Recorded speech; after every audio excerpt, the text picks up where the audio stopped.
Greetings and salutations, I am Karen Russmore, and welcome to my channel. It sounds a little weird. Am I sounding? Yeah, I'm sounding okay. It's just very bassy at the moment, and I don't know why. Let's just check connections. No? Okay. Yeah, so I'm here, I'm back, welcome back, anybody who's here. And welcome if you've never been here before. Yeah. Don't want to exclude you guys. I am currently... Hi Josh, how's it going? I'm currently playing through Pathfinder Kingmaker. This is session 54. It's been a long journey. It's got a whiles to go yet. I think I'm just going to jump straight into it because I don't think I've got any news up top. So let's pause that. Let's switch to this and let's flick over to the game. Again, I can't remember where I was up to. That suggests that I'm kind of in a dungeon. Maybe I'm in a dungeon. Maybe I'm just exploring around. I might just be exploring around a little.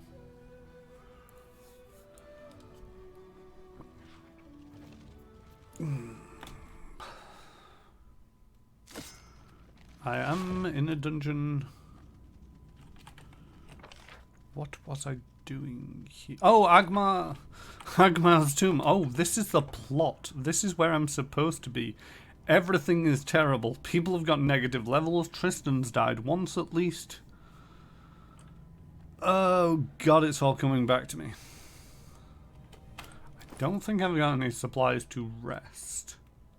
Because I don't believe in carrying around supplies. I don't really fancy walking outside. I have plenty of vegetables.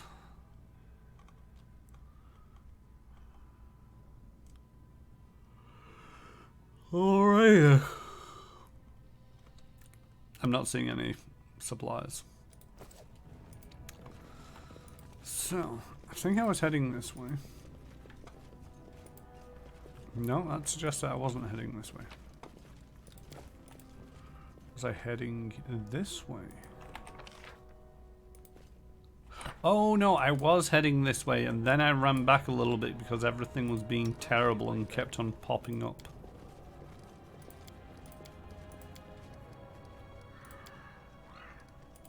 Alright, let's have a little bit of a heal. Maybe I shouldn't get rid of the searing light, but oh well. I need the hit points. I've still got that way to go. But I kind of want to clear out this side. I see something. See, I'm a little bit frightened of going through secret doors because most of them have been terrible.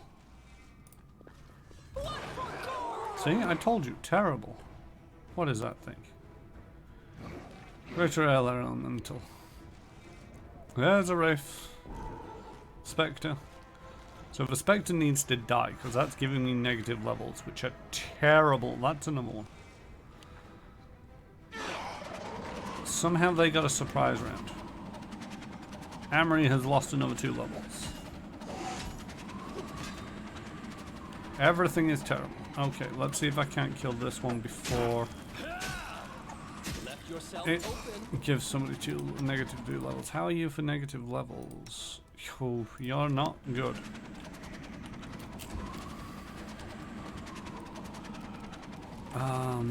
Shozbot.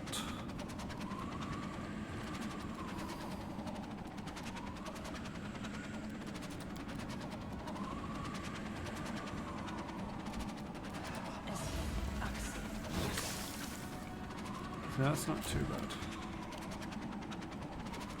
Tristan, kill that one. There we go.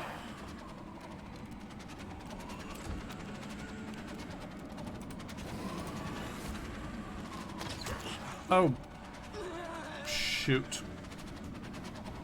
I forgot she had a bow.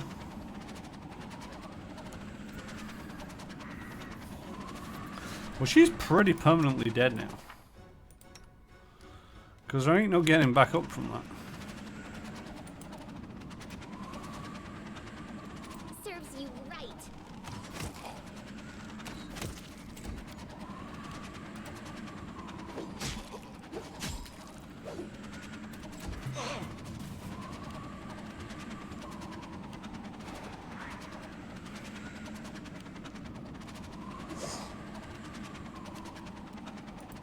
should do it.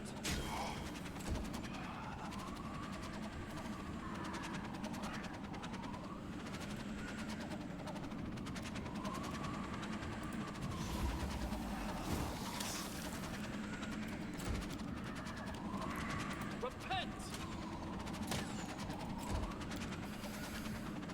You deserved it.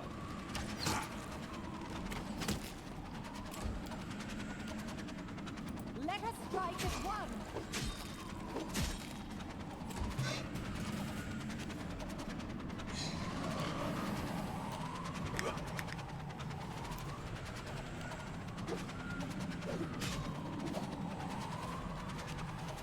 A calculated risk.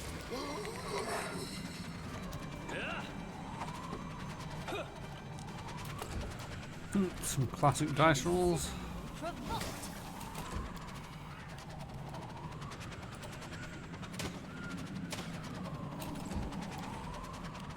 Any last wishes?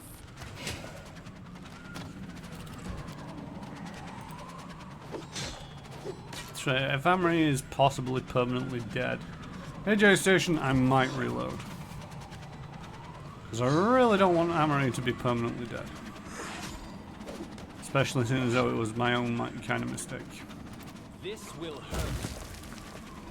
Then it exploded. Hey my cat, how's it going?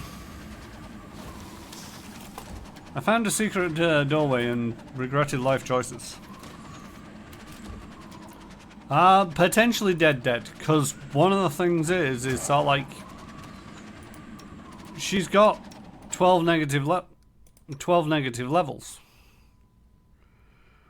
which is dead.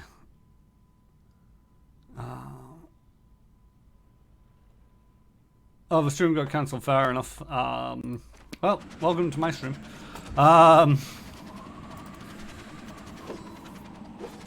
Yeah, and there's one thing, it's like, you know, if you look at Dead yet. some of the resurrection spells, it basically states that, you know, or no, if you look at negative levels,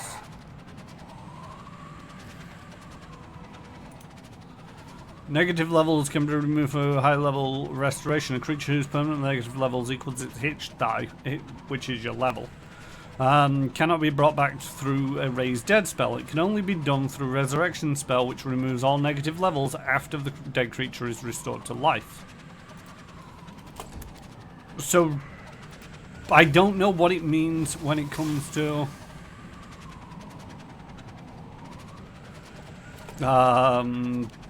you know, this semi-dead, which happens with everybody when they die through, you know, getting knocked out the first time. Of course, this isn't looking pretty. If this thing could just stop doing that, that would be much appreciated. If I could just hit it, that'd also be appreciated. I should probably get Lindsay to sing a song. Should we haste? I think we should haste. Let's have a bless as well. And then Lindsay sing us a song. This is where I step in.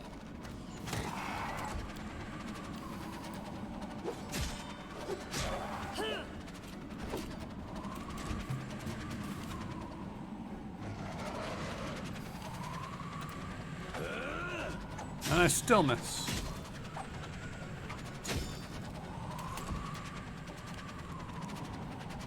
I'm in a lot of pain though.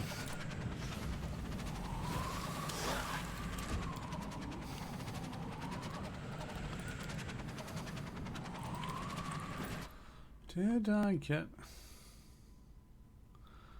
I think I got a Rod of Lesser Restoration. Yeah, Lesser Restoration, which does next to nothing for me these days.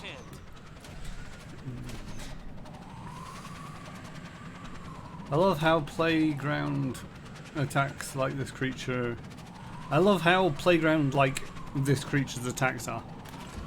Yeah, it just sort of like spins in position and just murders everybody. I should have tried healing with Tristan a little bit. Oh well.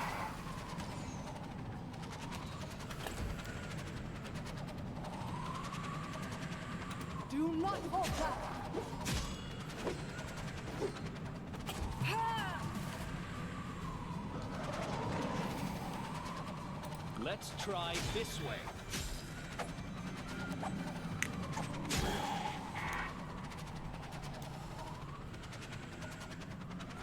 I'm guessing this thing can't be flanked. Oh no, immunity to precision damage. Which is a bit annoying.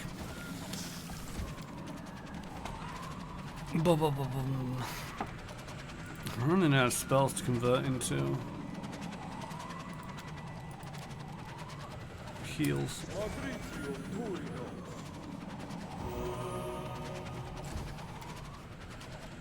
Serves you right.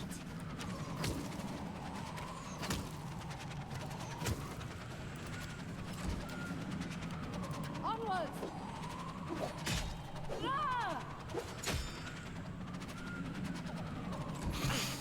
I'm gonna spin like this, and if you get hit, it's your own fault. This should do it.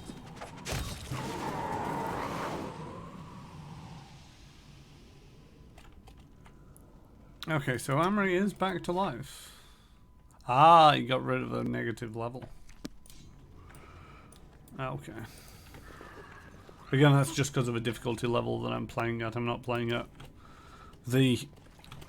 I mean, by rules of Pathfinder, once you're dead, you're dead.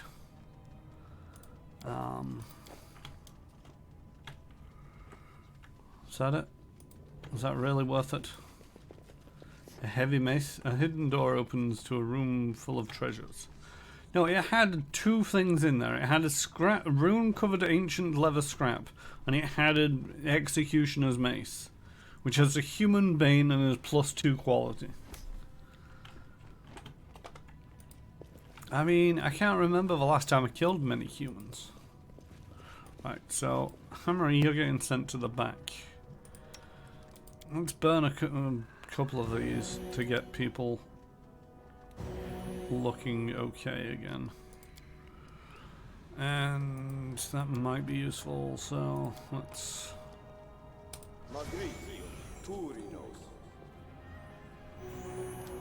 There we go, that's not too bad.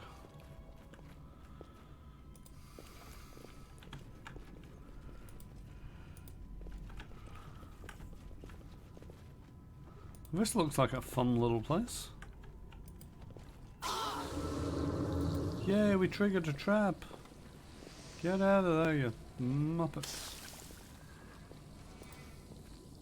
No, I'm embarrassed. It's just not my lucky day. Oh, everybody's tried picking it. Oh, look. And because this game doesn't believe in the knock spell, I can't knock it open either. How badly did I fail it by? Wonder if that works. Just letting the ink dry.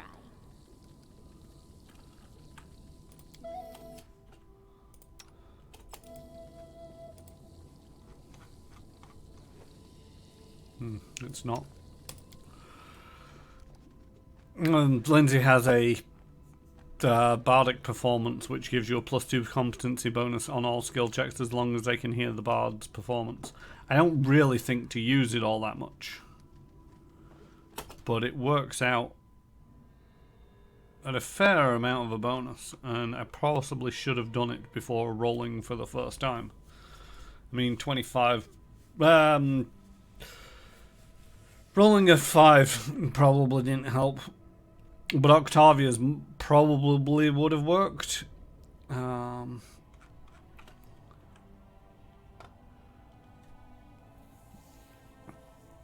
immunity to crits is one of them where it's like, I understand why they've put it in, and I understand how frustrating it is. I don't mind it personally, especially if it's few and far between. Simply because it's one of them where it's like, I've seen battles in Starfinder and Pathfinder where it's like the crits can really turn around the combat, which is what you like, but at the same token, you know, you get some builds that are just so crit focused. By negating the ability to crit, it really makes the players stop and think. It makes more sense in PC.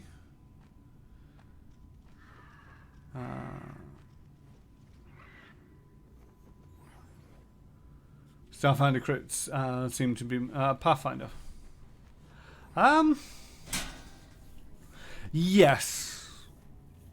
I suppose that is a factor because, you know, it's like if we look at me and my crits, and this isn't the most insane that I've seen, you know,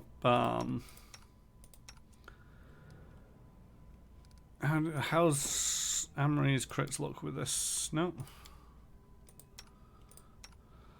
So yeah, I crit on a 15 to 20. But you also have to confirm crits in this, which is another thing that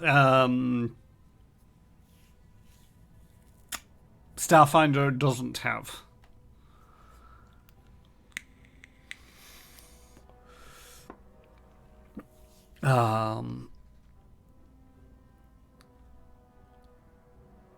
I'm not entirely sure which system crits more frequently. I think you can make builds for Pathfinder which are designed to crit. You know, for example, my character rolls anything over 15 or above and it is classified as a critical hit. The thing is though, you've then got to confirm that critical hit, which means you have to roll the d20 again and score a hit, and then it will be a confirmed critical. If you fail to score a hit with the confirmation roll, it's just a hit.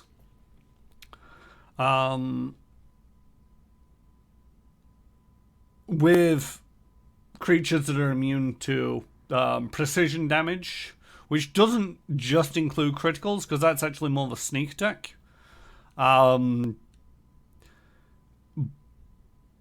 But yeah, it swings around. Pathfinder can be very swingy. You know, it can be sort of like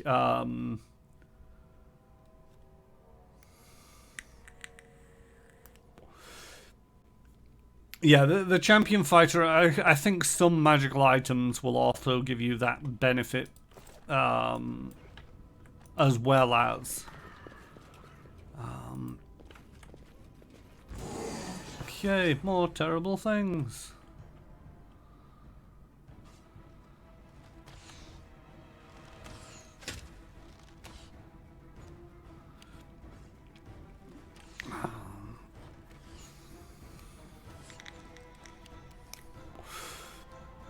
But yeah, the Starfinder crits are more comparable to, you know, D&D crits. So are probably slightly more annoying.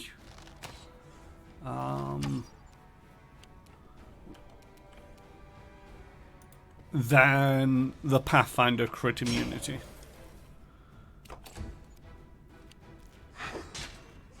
Because the Pathfinder crit immunity is like, yeah, you can build a character that's designed to crit and crit a lot, and I didn't know that happens when somebody crits with a bow.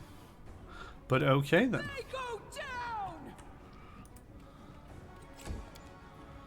I'll fight if I have to. So yeah, having a creature that is immune to crits basically means, because this is the thing I like enemies that occasionally make people have to think outside of the box, like what can my character do in this situation? And if you've just built somebody around the whole crit mechanic, it can very be sort of like, well, this thing's immune to crits, it's potentially also immune to precision damage. That makes my rogue go from, you know, being able to hit for 40, topping out at a maximum of 25. You know, if we look back through, well, if we cared to look all the way back through that, you'd see that some of my crits, you know, some of my hits get up to like 40, critting Doesn't double the precision damage dice, I don't think. Not sure about that one. But yeah, 29, because I get 68 sneak attack damage. It can make a big difference between, you know, me being useful in a combat and me being nigh on useless. You know, the same goes for Octavia. That acid splash, I think it tops out at like 4 points of damage if it doesn't sneak attack. I'll try to make this swift. With the sneak attack, it really kicks it up.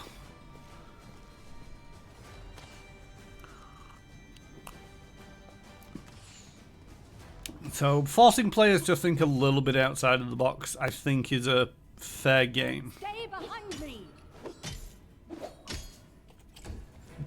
But at the same token, occasionally it can feel a little bit like, really? If it happens too frequently. Just knew we'd do that.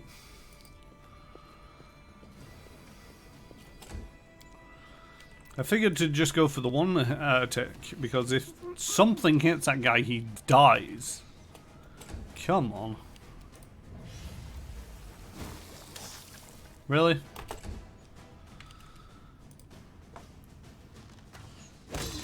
There we go.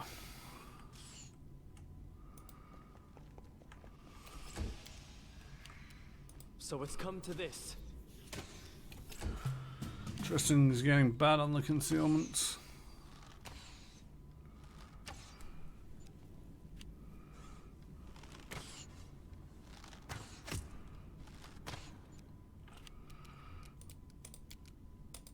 What do you mean you can't charge at him?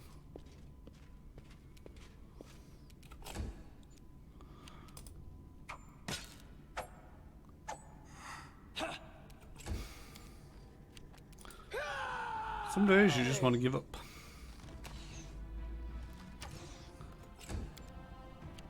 You can't stop me.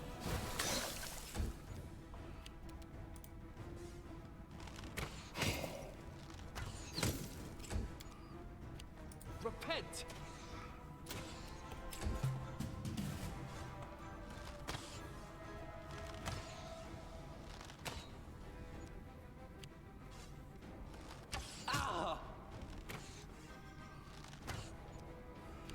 That guy's gonna be annoying. Come on. Go over there and murder him. There we go. Nearly murdered.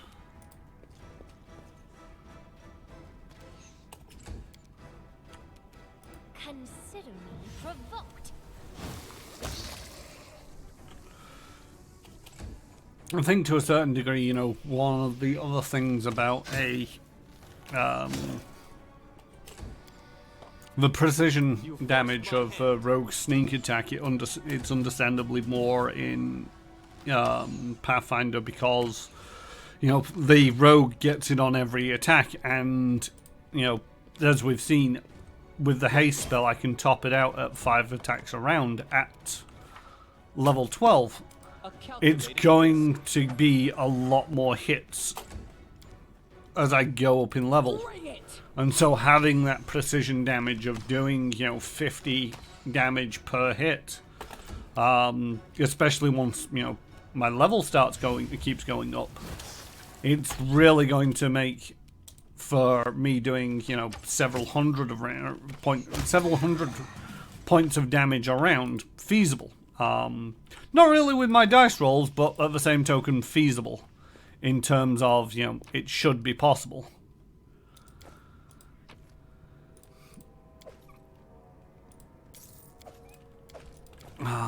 So occasionally coming across a creature that it's like, it's immune to precision damage. Okay, you know, that's just changed up everything that I can do in terms of damage. Share your trouble.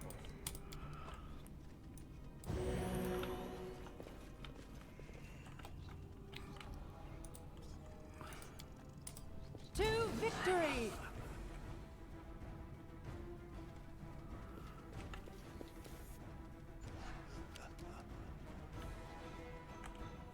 Oh, it's a cleric of Gorum.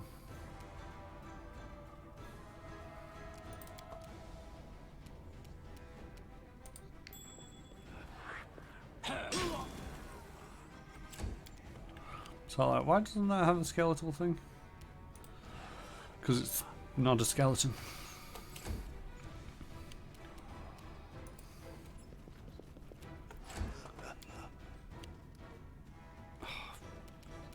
Pike in shades. Spectres even.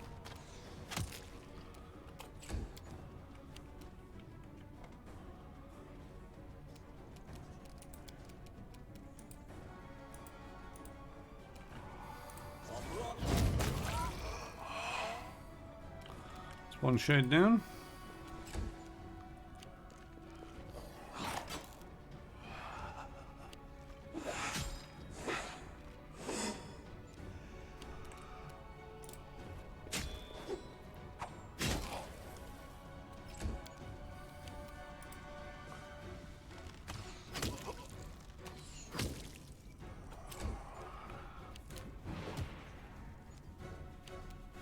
That's annoying.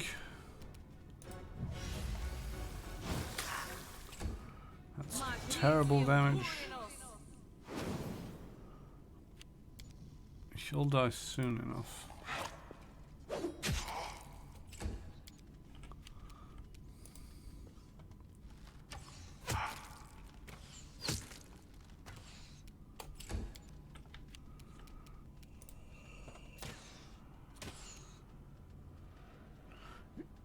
You should make a halfling divination build to counteract your rolls.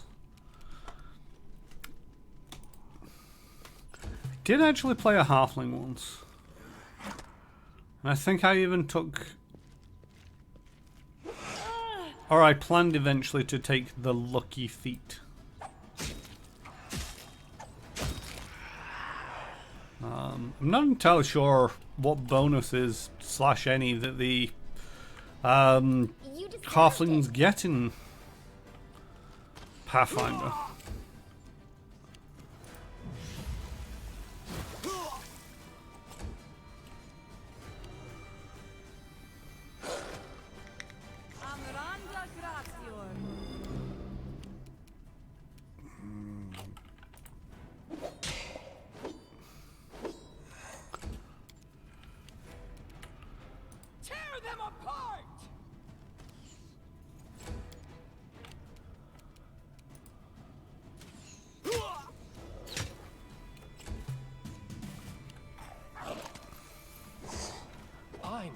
Wounded.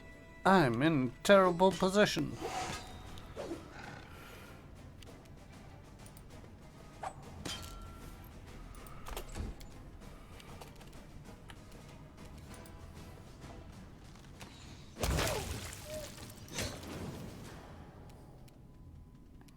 What did you take? Oh, second attack, right.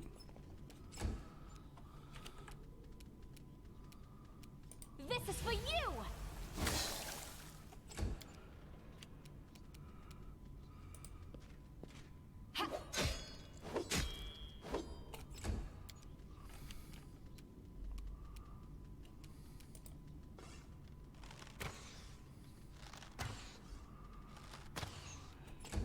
Hammery is terrible with the bow.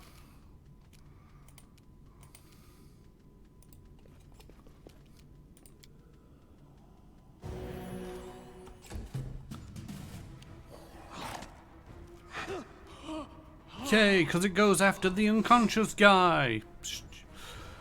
I really dislike the AI in this thing. Any last wishes?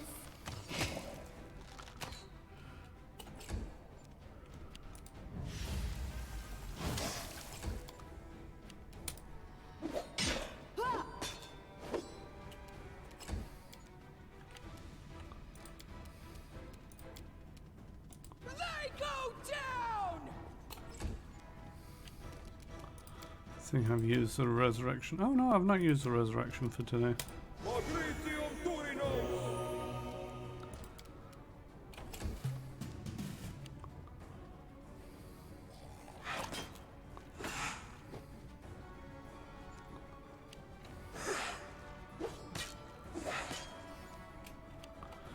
just gonna stay down for the moment.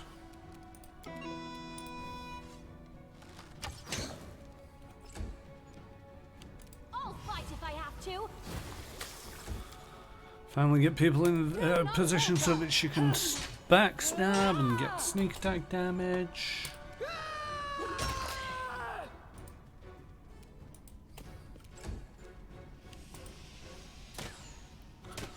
Does it help? Does it poopers like?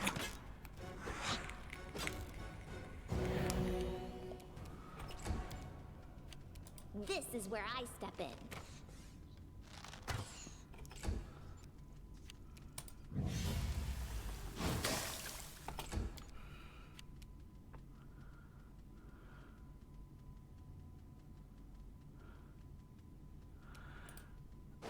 I think I've tried daft things like that before. I mean, I honestly don't think it's anything to do with the hat. It might be. I think to a certain degree, you know, there's a lot of things that the AI does that would be considered bad moves at a table.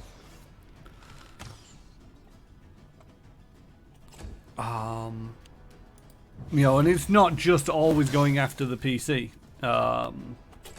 It's going after, you know, not going after summoned animals. The other thing that it does, Dom, if it's like if it's an archer unit and you get close, they'll have swords in their inventory.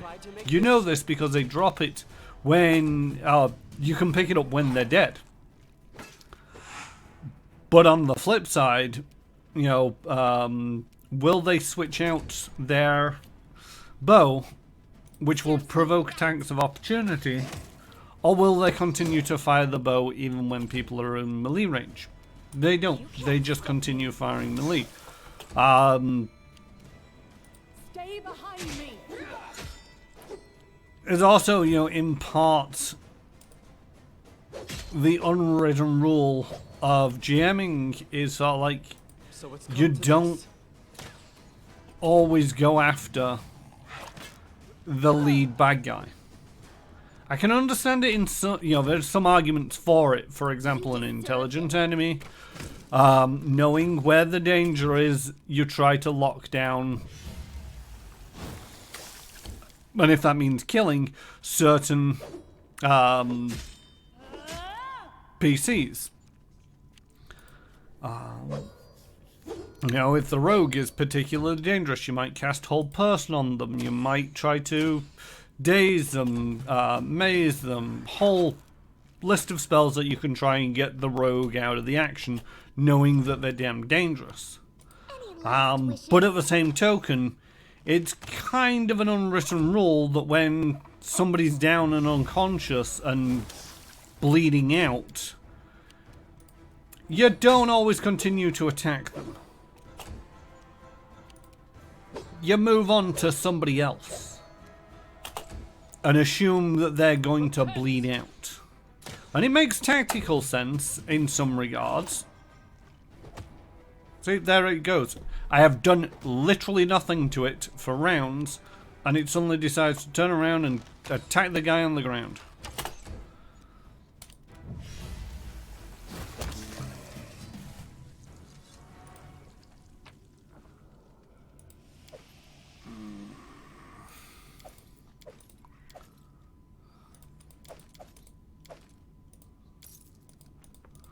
And so that entire spell of Tristan's is kind of wasted. I did think about using more of Tristan's channels to heal me up a bit, but it seemed like a terrible idea. Seeing as though All according to plan. I didn't really want to be getting up. Done with waiting.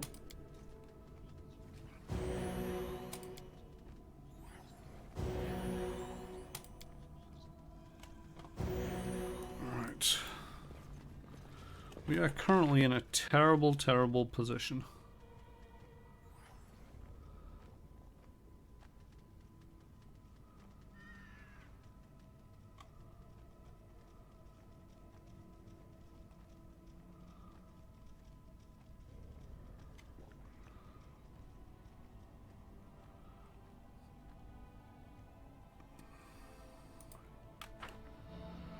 I feel like I'm close to the end of this dungeon, but I'm sort of like, I've got barely any resources left.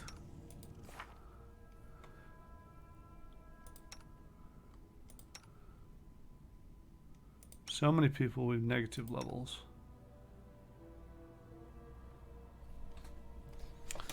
One second.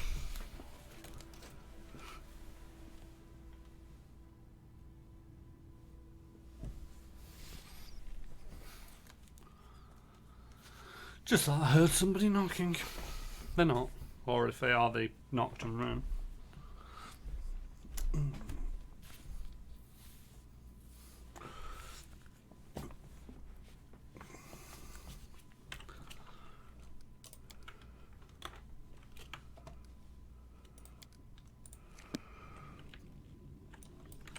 See, it's one of them where it's like, I kind of feel like I should press on a bit, but I'm running out of spells left, right, and center.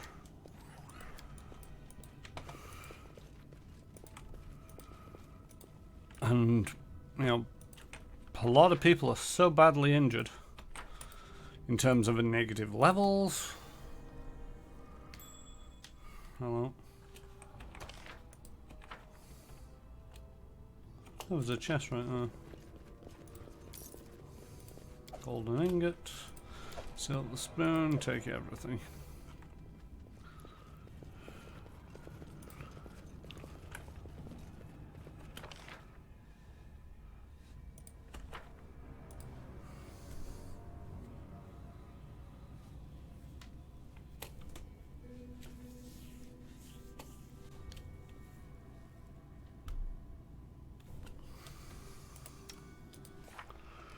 What's your spellbook look like? I don't like your spellbook at the moment.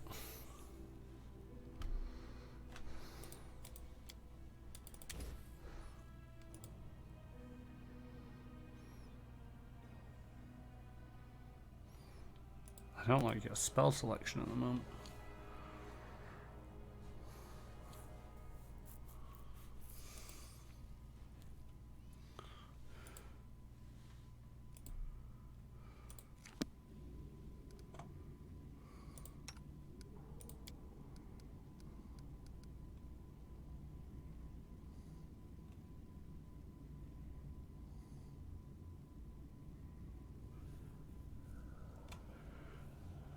Trying to go through everybody's spell list, because Lindsay always ends up with a lot of spells left over at the end of the day. But there's so many of them that are very circumstantial. Let's have a quick squint and see if I've forgotten anything. Nope.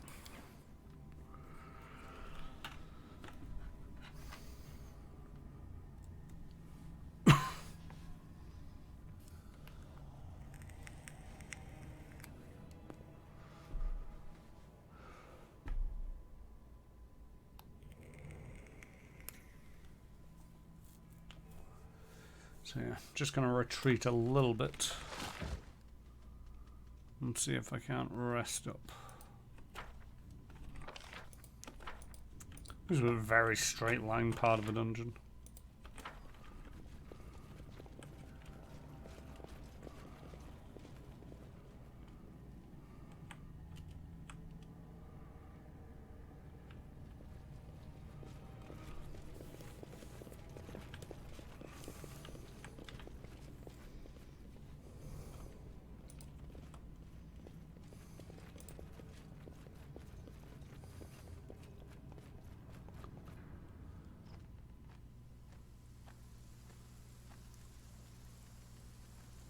You might want to check the last sentence of your other things section on the page. Okay, will do.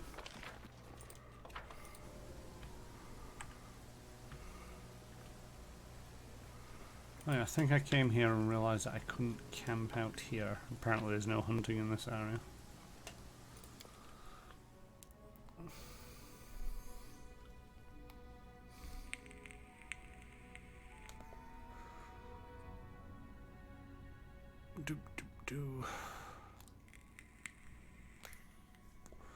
So I need to try and utilize everybody's spells a little bit better. for now, we rest.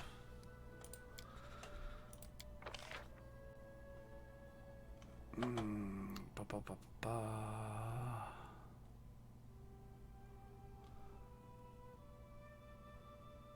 Everything's just pretty much the same. The only thing is onion soup is a DC of, even a hearty meal's a DC of 20. 5 to 5 already? There's still 4 to 5. I won 4 times. You won 5. A good day for sparring.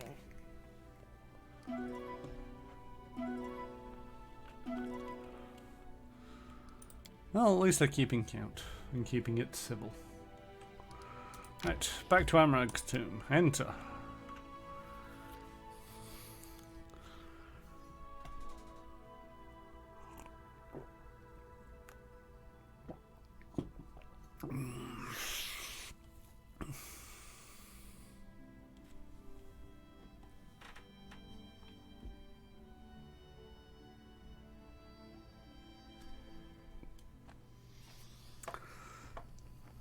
Right, so terrible things have been occurring.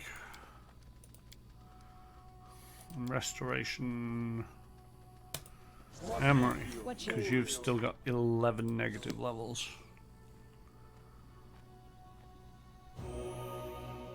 And now you've got none. I've got 6 negative levels. 2, 2,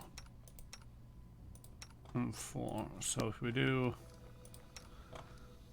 this on me, I'll also get rid of the charisma drain. Not that the charisma drain's a major problem. Then one on Tristan.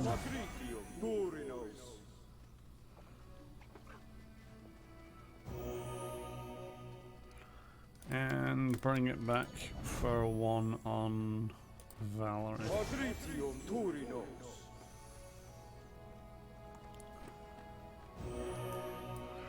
Alright, off we go, back into this dungeon.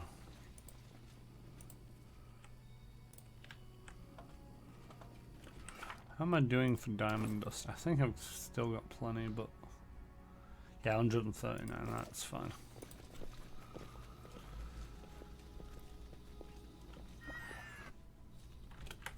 Right, off we go. Looking slightly better. Armory, you can now move back up to the front again.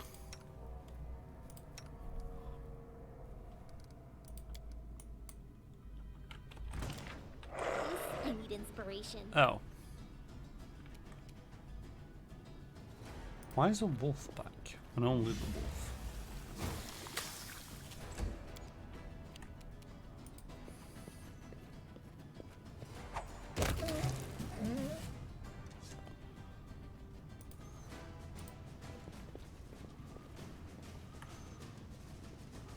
Hope not too much has respawned in.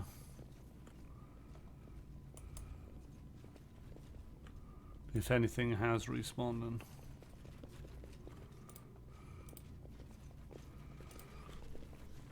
Because if a lot of these spectres have come back, I am going to lose my shit.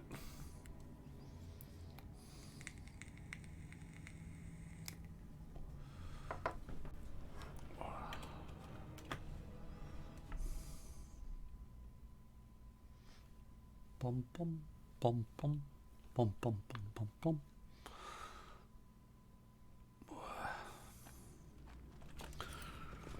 Right. Don't really just want to click towards that where I want to go. And just in case anything has respawned in, I want everybody in a reasonable order.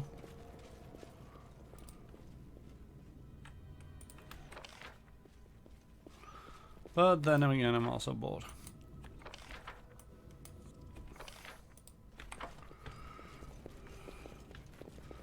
Why is Octavia leading? It's a terrible idea.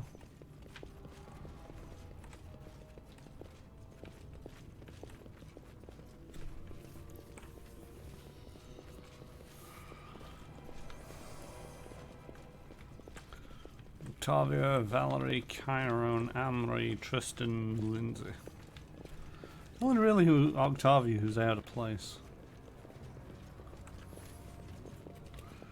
It'd be slightly better Amory in front of Chiron, but it's a bit of neither here nor there. Okay, on we go. To fight terrible things.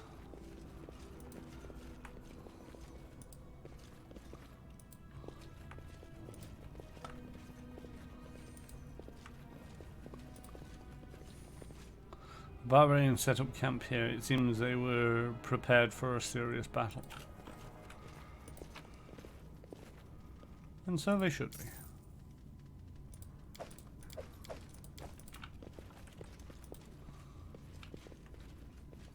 Oh. This takes me outside now.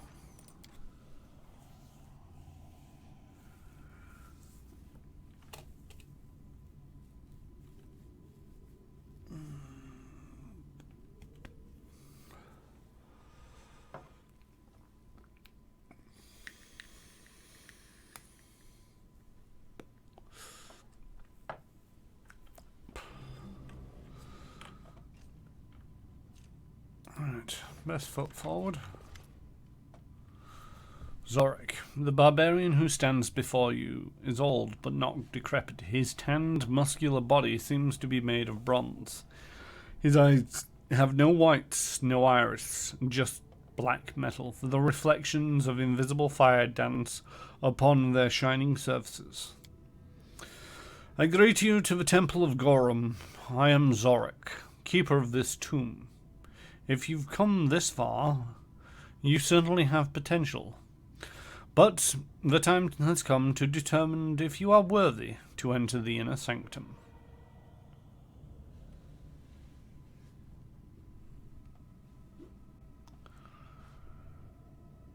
Let me tell you of my deeds. They'll make me my worthy clear. Maybe so, but speeches are sacred. Like battles themselves. Once you start talking, I won't let you stop the story and leave without a fight. Are you ready? I am ready. Listen well. Oh, I'm listening. But don't think to defile your lips and my ears with lies. I can see through your thoughts as clear as I'll see your guts if you don't speak true. I serve Gorum, and all I do is in his name. No.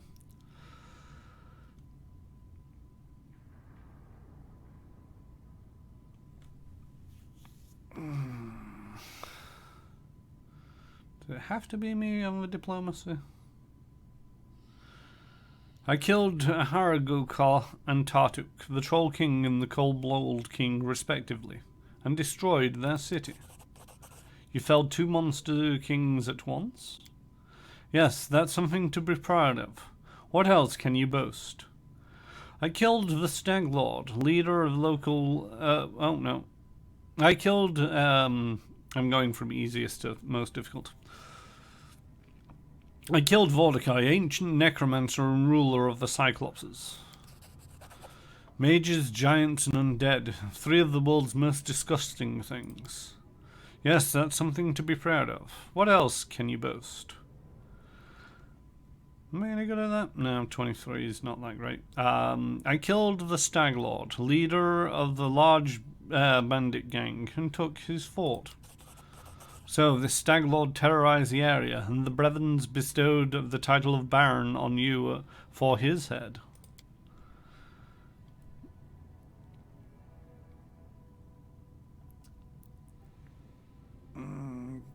I destroyed a whole battle party of mighty tiger lords, led by the cleric known as Dalguth.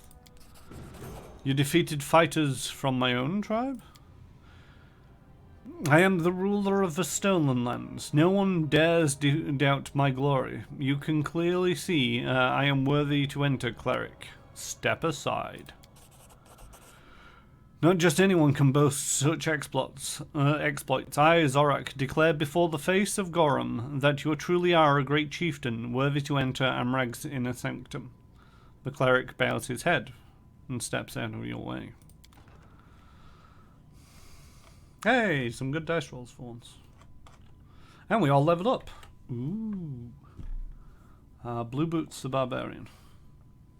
Oh yeah, he has got blue boots. I hadn't noticed. But on the plus side, all that diplomacy leveled me up. And level up. Fighter, Tower Shield Specialist, Goo. Athletics and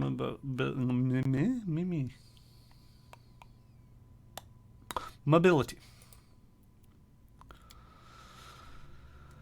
Oh god, what to choose now? Right, what do I have? I've got greater weapon focus, bastard sword, weapon focus, bastard sword, improved critical, weapon proficiency, weapon specialization? Do I have that in bastard sword? I don't. What's this? You are skilled at dealing damage with one weapon. Choose one type of weapon, including unarmed strike, for which you have already selected weapon focus. You deal extra damage when using this weapon. Seems a useful one enough.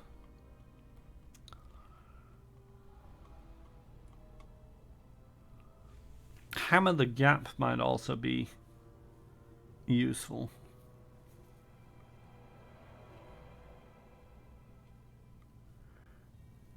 Is it Hammer the Gap? Oh no, it's not that one.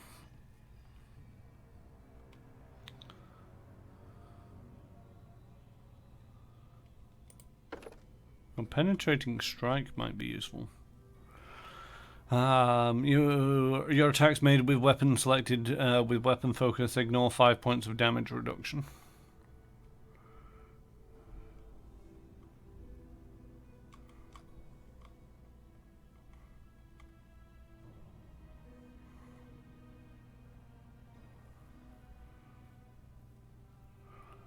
Oh, it's Vital Strike.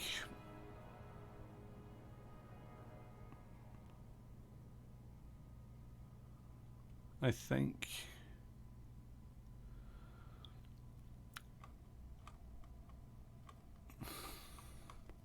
Isn't there one that basically it might be a Starfinder thing. I stole the bluest boots from Bluetooth's Barbarian, or at least I will now. Roll for initiative. I mean, I'm not here to murder everybody. You never know, his blue boots might actually be a spell.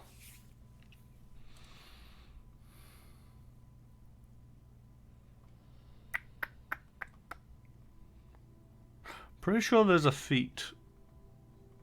And I might be getting the system wrong, I might be getting everything wrong, where it's like you roll all your hits and then you total up the damage before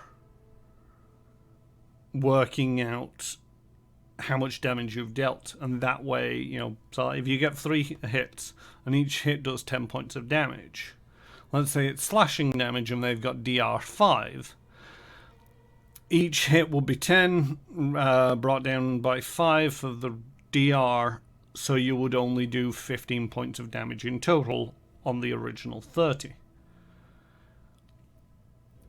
When it comes to the feat that I'm thinking of, what happens is you roll all your attacks and then all the damage for the attacks that hit, total it up. So in this case 30, and then it applies the damage reductions on there, i.e. 5. So you end up doing 25. I think there's some penalty for it, and it might not even be this system.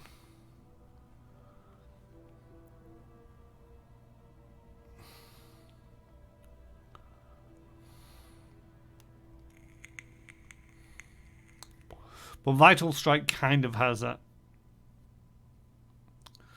It's how like you roll one attack at your highest base attack bonus that deals additional damage. Roll the weapon's damage dice twice for the attack, and then add the results together before adding bonuses for strength, weapon abilities, precision-based damage and other damaging effects, which isn't all that great. You know, a lot of my damage these days is coming from the strength, weapon abilities, precision damage, and other damage bonuses. So I'd rather have 3-4 attacks than 1. Have I got critical focus? What is critical focus? You are trained in the art of causing pain. You receive +4 circumstance bonus on attack rolls to make confirm that. That's not a major thing. I think I'm just going to go for this bastard sword weapon specialization.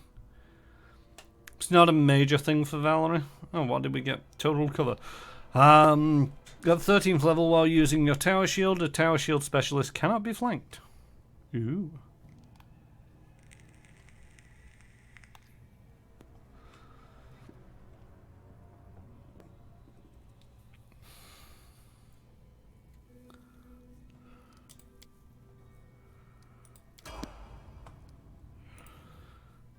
Marie, the barbarianist of barbarians.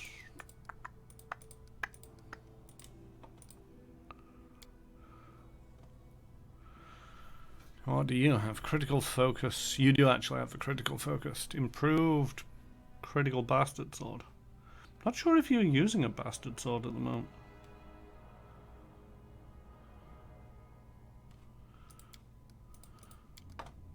Here I am. Is this a bastard sword? No, it's a great sword.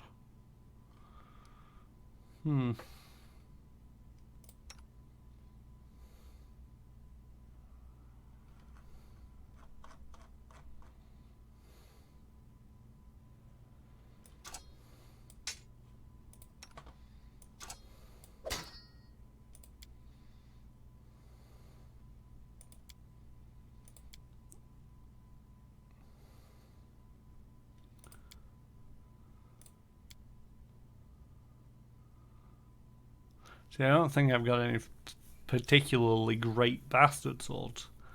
It used to be her two-handed sword, you know, that one that's in the picture. Oversized bastard sword, so she had to wield it two-handed.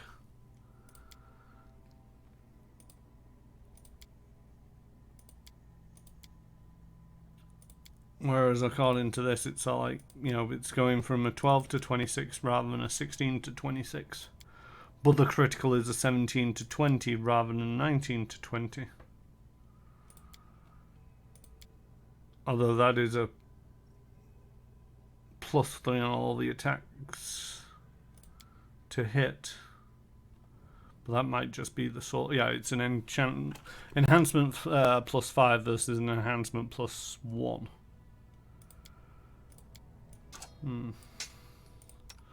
Give that back to Valerie. What's she currently wearing? Oh yeah, the adamantine one.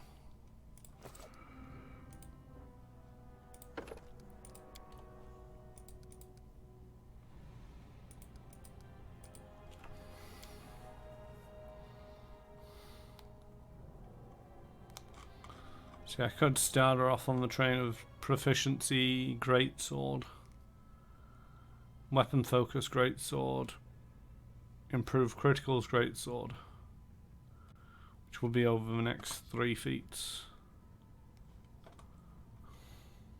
Think I'm gonna do that.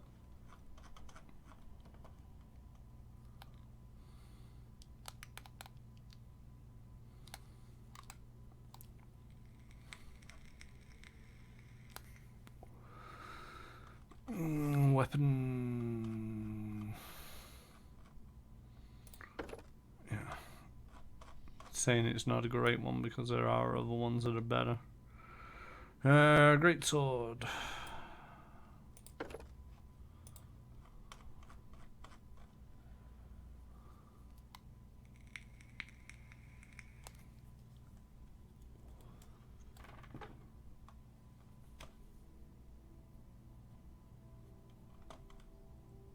Unless I want to start going down the cleave route. Might actually go down the cleave route and see. I don't know.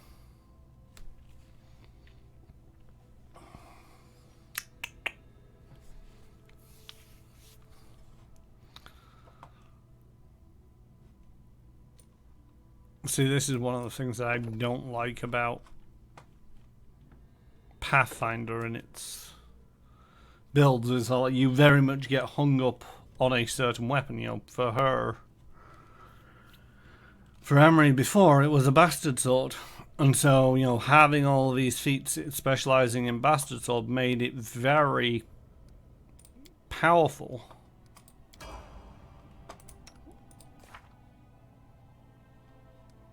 Whereas now I've just, you know, let's borrow this back again.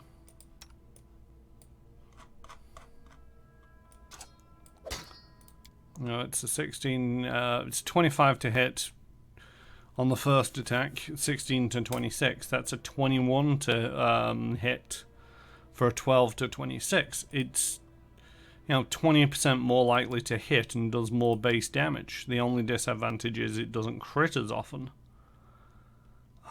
which we can work towards. Oh, moving on. Rogue, yay, me.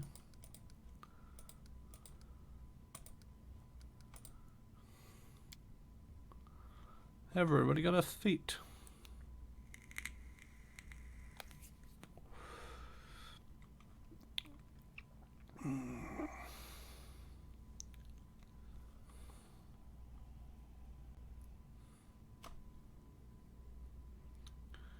Improved critical.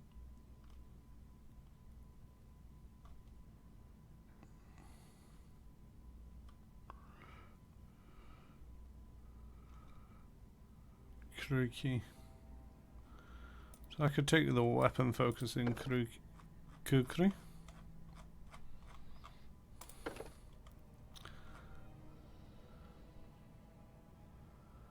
Your offhand weapon while dealing. Add your strength bonus to damage rolls made with your offhand. Normally you only add half of your strength modifier to damage rolls made with the weapon wielded in your offhand. How is my strength? I don't think my strength is that great. So that's not really going to give me much.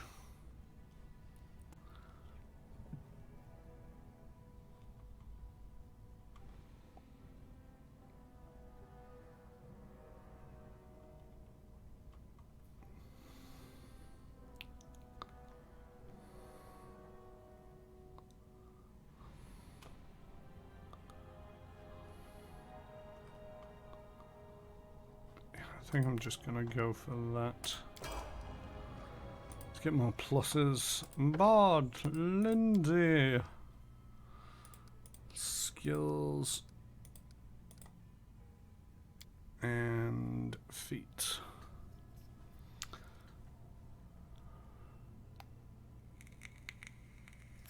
There we go. When you use full attack to make multiple ranged weapon attacks against the same opponent, the total damage of all hits is applied before before applying that opponent's damage reduction. So there is a bowman feat one for what I was describing earlier.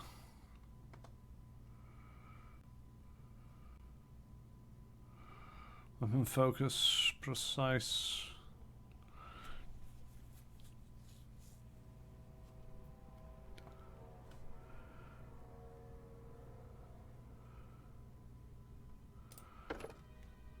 Improved critical, and what is it? Light crossbow.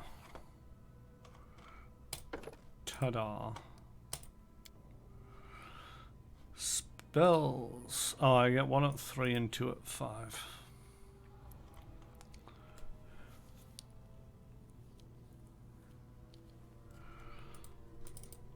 Can't get rid of one. See, I don't like the cones.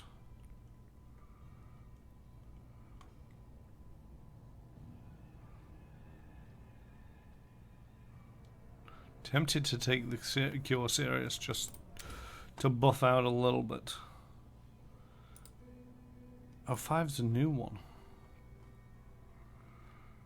Oh god. Mass cacophonous call.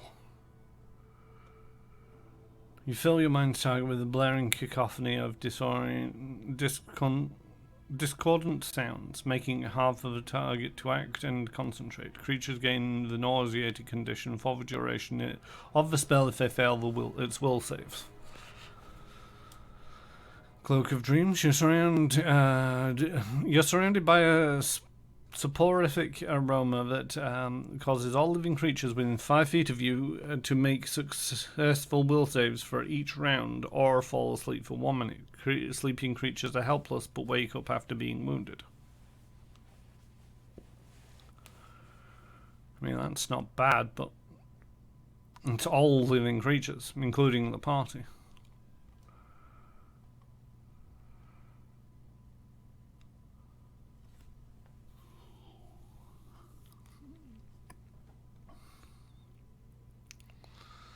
Your inspired words overwhelm others with transcendental bliss. All allies within the affected area are free from any emotion effects. Also cures 1d4 poison points of intellect, intelligence, wisdom, or charisma damage to all allies in the area.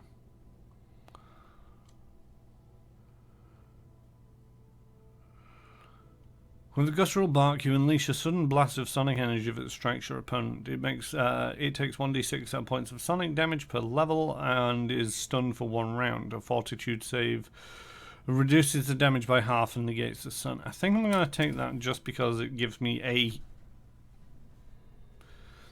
precision attack.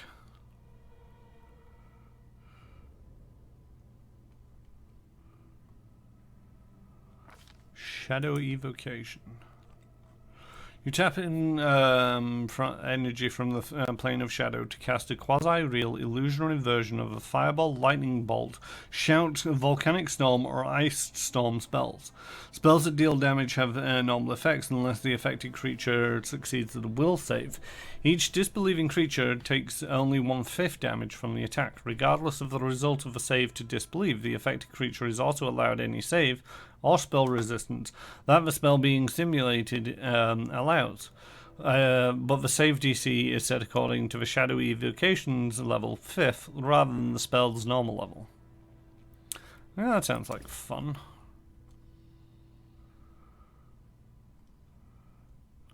Also offers a lot of utility. It's like, is it a fireball, which is a point and burst? Is it a lightning bolt, which is a line? The shout, which is a cone? Volcanic storm and ice storm, I don't know, but hey ho. Different area of effects will be useful. And done. Arcane Trickster 4 for Octavia.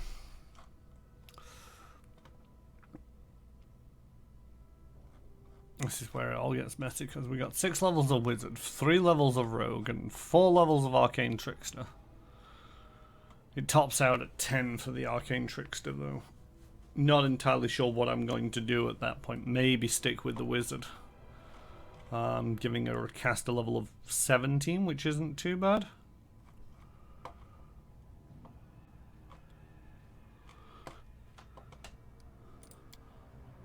Doop doop doop doop doop.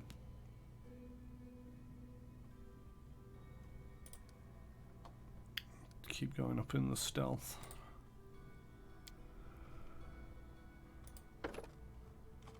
Don't really want to take a spell focus. I found heightened magic good for Octavia to be able to fill more of her slots with rays. That is a point.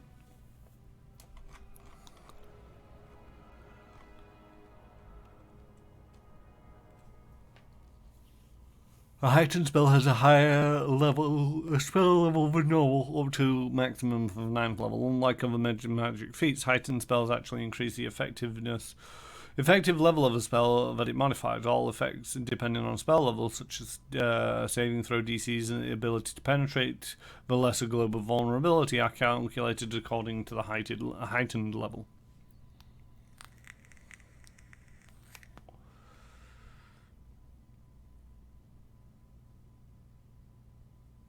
Always wanted to play an arcane trickster since the days of Grom. The thing is, the arcane trickster of Pathfinder, I feel, is a lot more wizard than the arcane trickster of 5th edition. Because it essentially, at first level, the arcane trickster selects an arcane spellcasting class she belongs to before adding the prestige class. When a new arcane trickster gains a level, the character gains new spells per day and new spells known, as if she was also gained a level in that spellcasting class. So, to a certain degree, she will be a 17th level wizard. But rather than getting the wizard bonus feats, she will be getting the sneak attacks, the impromptu sneak attack, and the invisible thief, and surprise spells. At 10th level, an arcane trickster can add her sneak attack damage to any spell that deals damage if the targets are flat-footed. This additional damage only applies to spells that deal hit point damage, and the additional damage is the same as the spell. So, surprise fireball. For example. Yeah, it's more of a wizard with rogue than rogue with wizard. And, you know, she will be a level 17 wizard with the ability to do sneak attack damage. On raise.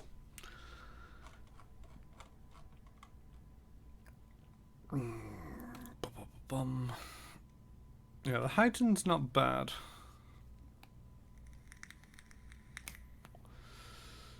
Extend's not great. Maximize.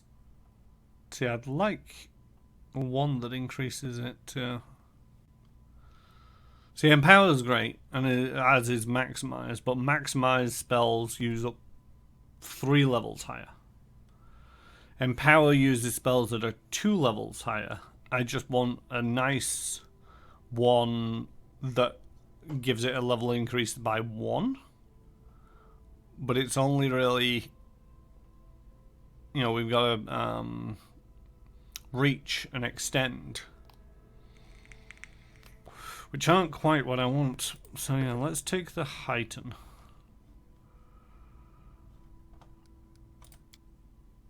Right. Level 5 spells. Oops.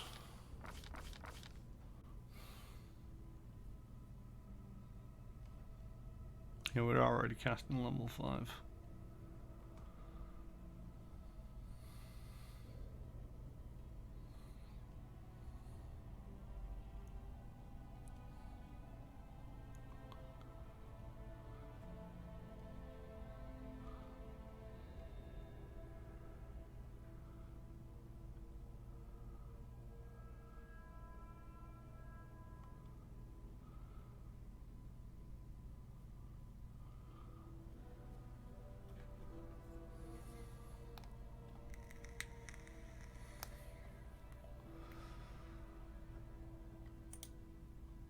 You lay a trap of you trap a target in solid ice. If the creature fails its save, it is paralyzed. If the target makes its save, it gains the entangled condition but can otherwise act normally. Whether or not the target saves, it takes 1 point of cold damage per caster level for each round it's paralyzed or entangled in the ice. The creature can break the ice with a successful strength check each round after receiving the effect.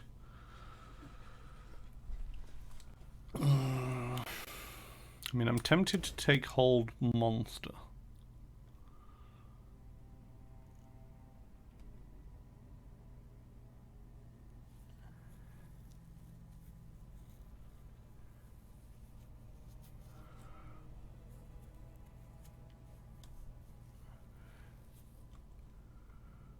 See, there's so many on this which it's like, reflex saving throw for half. Which does not add a sneak attack damage on. But let's take Fire Snake, because that sounds like fun. And everybody's favourite traitor, Tristan. who I still don't think is a traitor, but everybody will remind me is a traitor, so I might as well say it myself. Still your favourite traitor, though. Precise shot. Which one's this? Oh yeah, he doesn't have that yet.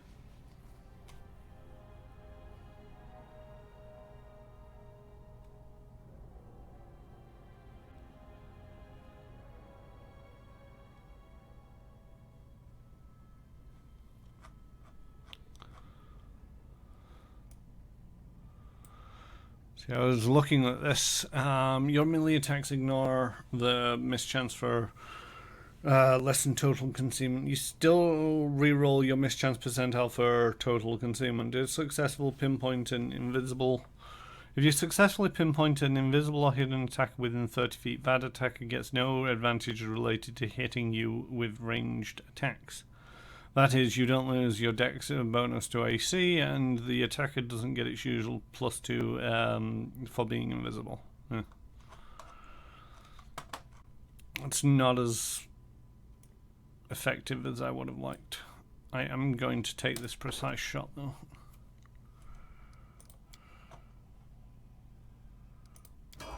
Right. Open spellbook. Ooh, we're up to level 7 spells. Greater Restoration. This spell functions as lesser restoration, except that it dispels all permanent and negative and temporary and negative levels affecting the healed creature. Greater Restoration also dispels all magical effects penalizing the creature's abilities, cures all temporary ability damage, and restores all points permanently drained from all ability scores.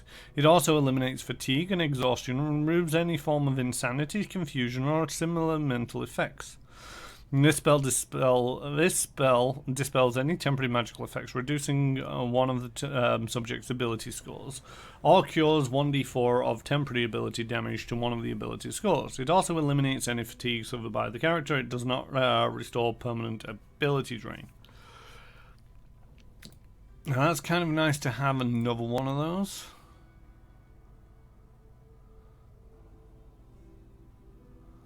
The spell functions like Raise Dead, except you're able to restore and complete strength. Restore to life and complete strength to any deceased creature, even if one's killed by death effects or disintegration. We also have Sunbeam. For the duration of this spell, which is 1 round per level, you can use a standard action to invoke a dazzling beam of intense light each round. Each time you invoke the beam, the spell's duration is reduced by 3 rounds. Each creature in the beam is blinded permanently and takes 4d6 points of damage. On a successful reflex save, negates the blindness and reduces damage to half. An undead creature caught within the beam takes 1d6 points of damage per caster level, or half damage with a successful reflex save.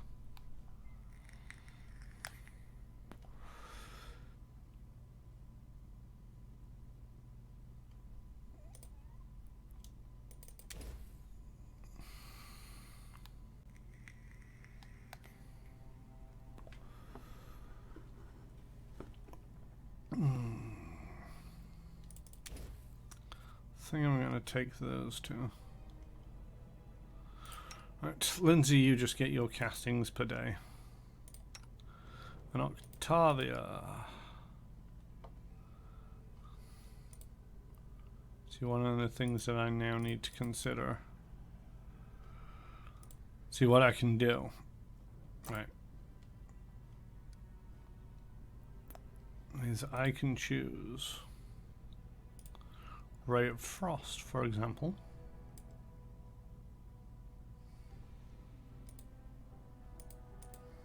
Can I choose Ray of Frost?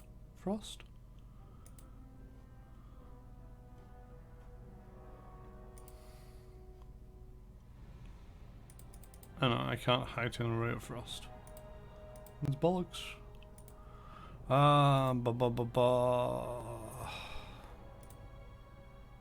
See, I can heighten Scorching Ray somehow? Ah, there we go. Heightened it all the way up to level 9.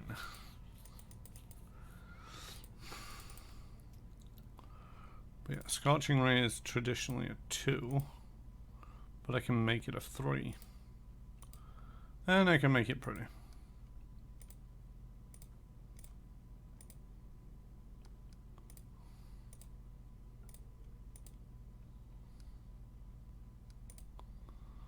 And then at the 3rd level, if we go back to the spellbook, I only saw like, because Scorching Ray gives me the sneak attack bonus, rather than this lightning bolt, I can put on the Scorching Ray.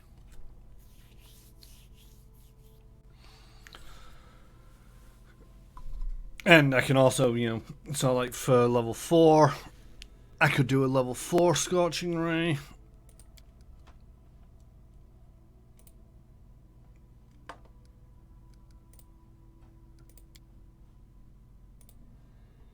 And put that in there. And again, now adding something to the, adding the sneak attack damage to each of the Scorching Rays.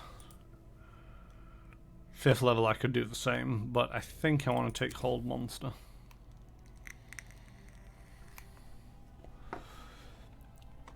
And just being able to lock down one target is so useful. Right, Tristan, I did your 7th. Did you gain any other spell slots? Oh, you gained a domain slot. See, I'm not sure if I need any more restorations. I'm gonna take this Death Ward,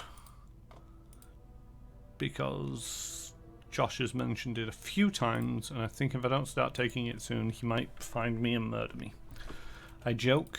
I don't think that he's that passionate about it, but at the same token, it is one of them where it's like having just one of these throughout this entire dungeon with all these negative levels going off would have been such a boon for Amory, where it's like could have left her going into melee, charging around against these specters, and not having to worry about the negative levels, but instead having to put her at the back with the bow that she's not very good at.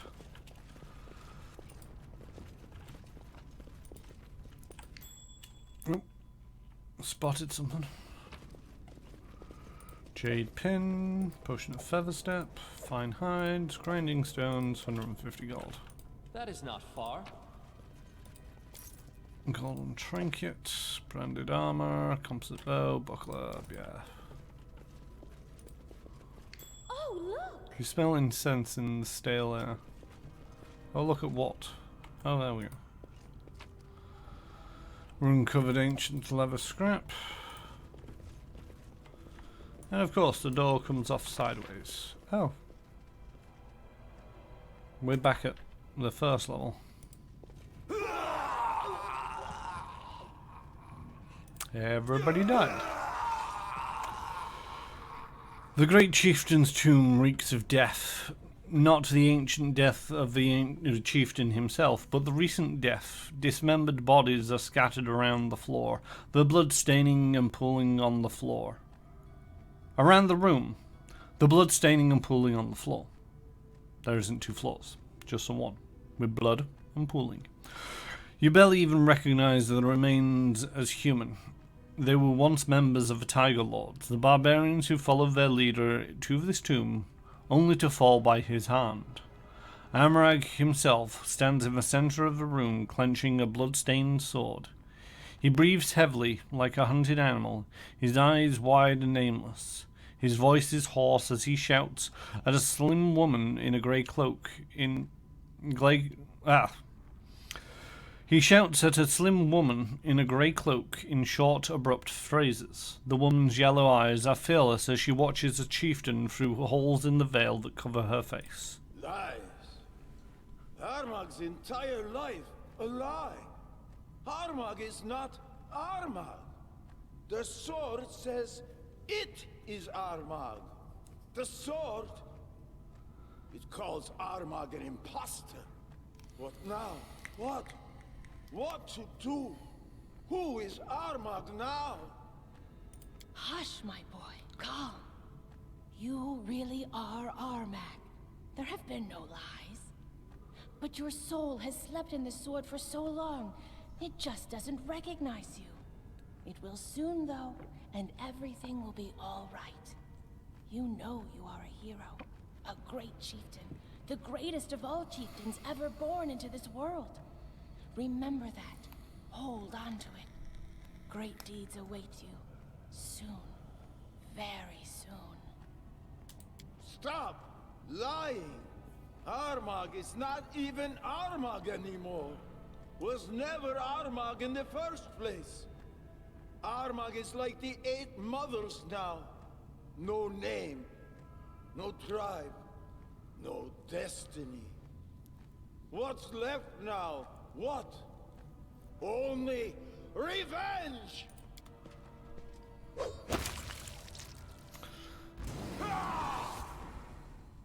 Excuse me, I would like that sword.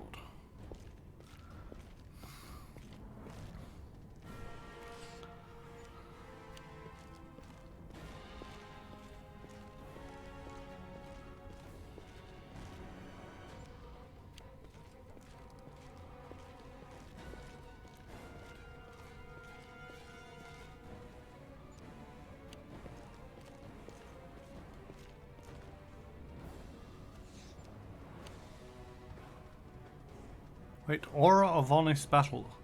Show what you're capable of in a straight fight without magic. As long as you are affected by this aura, none of the continuous beneficial effects, such as empowering spells, have any effect on you. What manner of bullshit is this? Will hurt. I mean, I'm pretty impressive, but it's like, yes, I'll go into this final. Why did I even bother leaving to strengthen up? I mean, no, Amory got a lot stronger.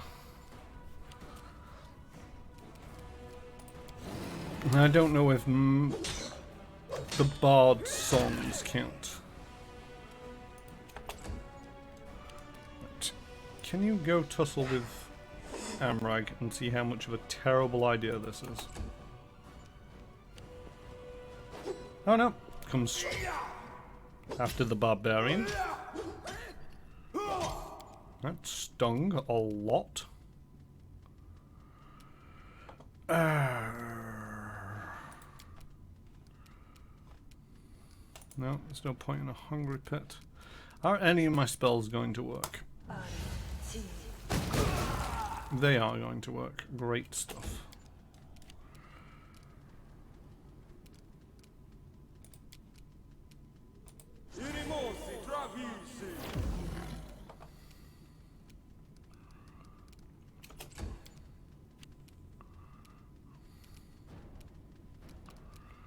Lindsay, sing us a song. Let's see if a haste works.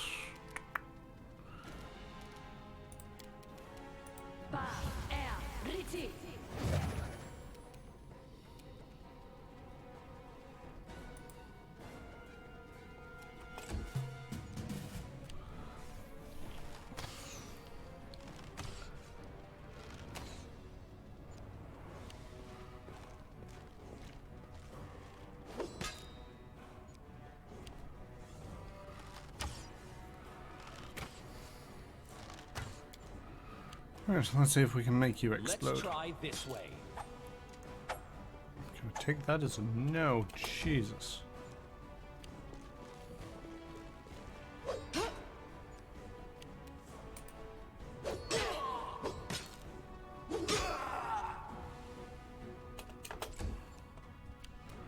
Well, it's nice knowing you, Amory.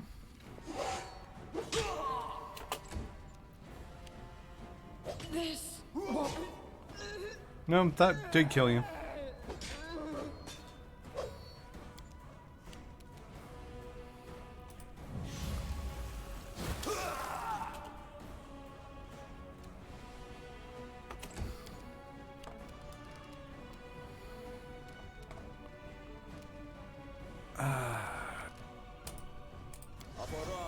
see if this helps.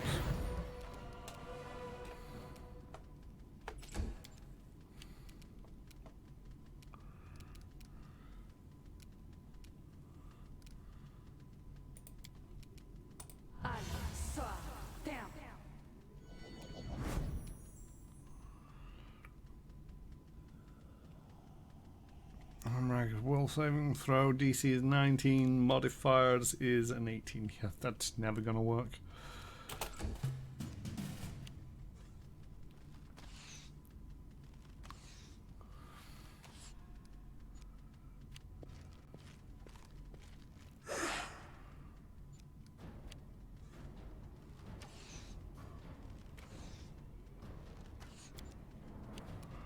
Surprise! Oh, come off it.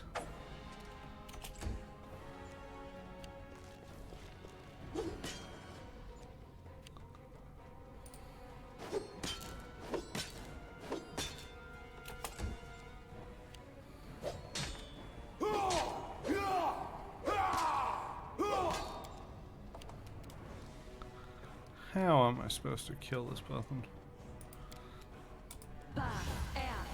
Nope. Saved on that as well. What is that? Plus 19 on a 25. Yay. Right. Where is it?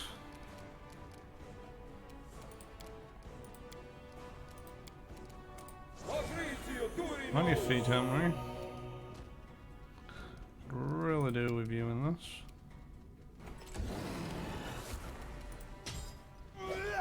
Oof.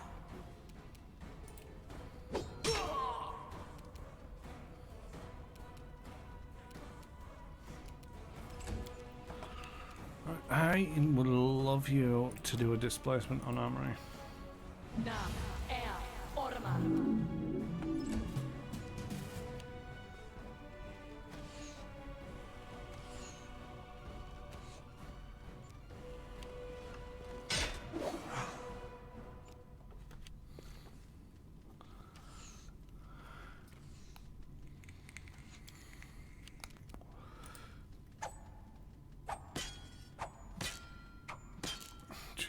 How am I supposed to hit this guy?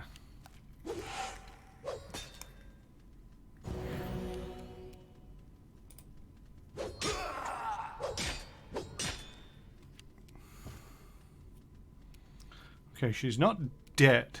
Let us strike as one. And now she is.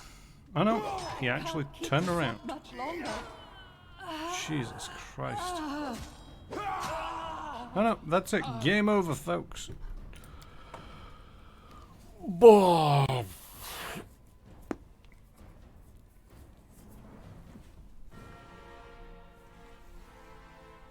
That is a brutally difficult fight.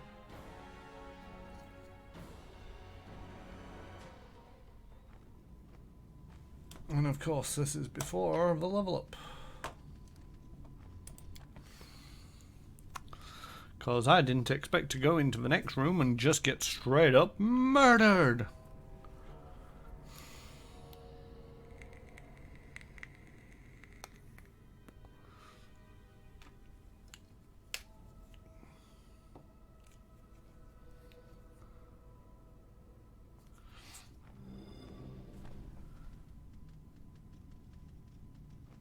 Oh. The quality in the stream has plummeted. Am I having difficulties with this? If there's anybody out there that you can let me know how the quality looks on your end, it seems to just be dire on mine. Right. I maybe should have read this. I'd like to ask you some questions. When I was young, as you were now, I also craved knowledge. It was only after serving our Lord in Iron that for some time I realized that all the world's knowledge is but smoke on the water and dust in the wind. I can indulge your curiosity, but you should know that words bear no true wisdom. Such wisdom is only found in the clashing of metal, the roaring of fire, and the crunching of bone. Where's Amrag now? The same place he's always been all these ages. Okay, that's fine. It's just my quality is dire right now over on the laptop. You know, I look so pixelated. I can barely read my own warning about the talk of cyberpunk. And yeah, I can't make out the text, but if it's looking fine on your side, I'll just ignore it.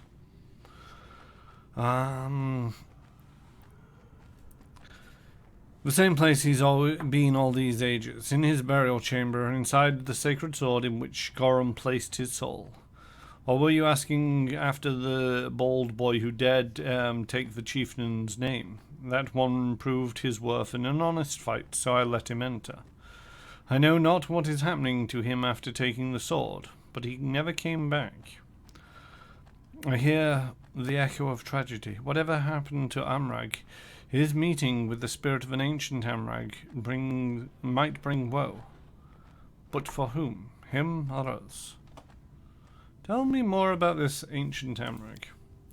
I never expected the chieftain's glory would be forgotten amongst mortals. Listen well then. Amrag was a mighty berserker, a valiant warlord who led our tribe from one victory to another.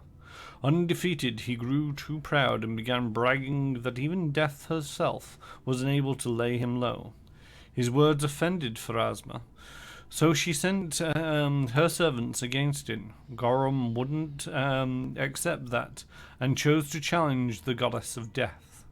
While Amrag fought armies of monsters on earth, the two deities fought each other over his soul.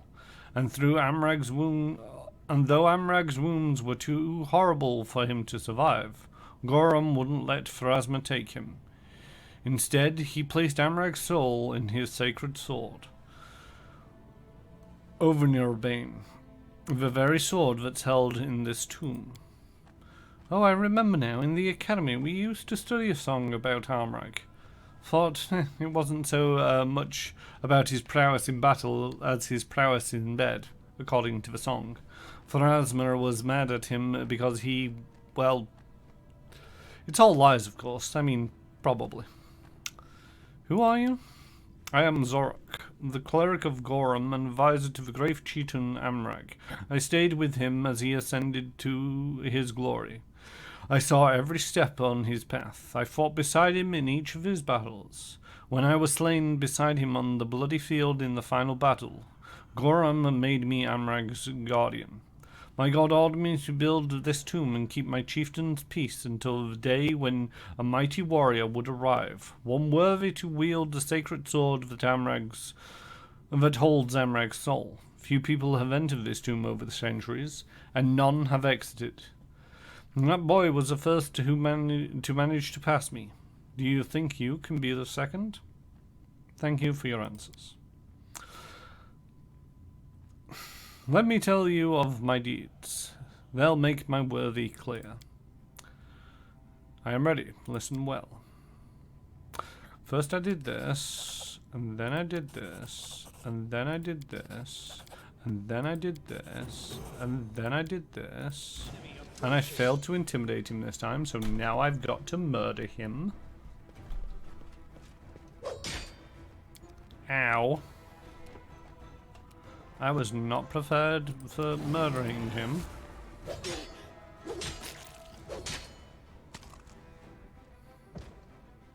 Luckily, he's not as strong as Amrag.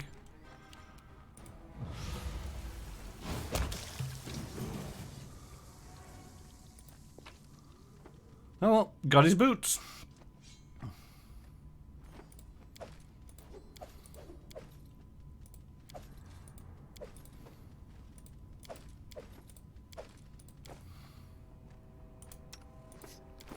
What was his armor? Full plate +1.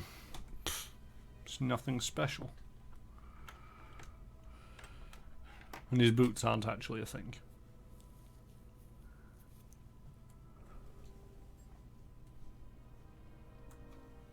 Sorry, as much as I'm trying to ignore it, the quality reduction is annoying me. Just refreshing the screen over there. That's better. I can actually see myself now. And read the warnings and the rest of it. Okay, let's do this one quickly. Fighter, next. Skills, next. Feat was weapon specialization, bastard sword, go, complete. Armory, barbarian, next. Skills, check. Feat was weapon focus, great sword.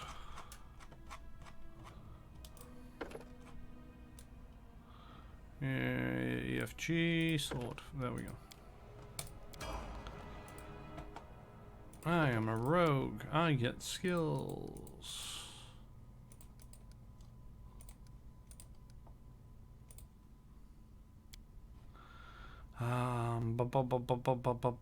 What did I take? Oh, Bitalk weapon focus, Kuriki. Kukri.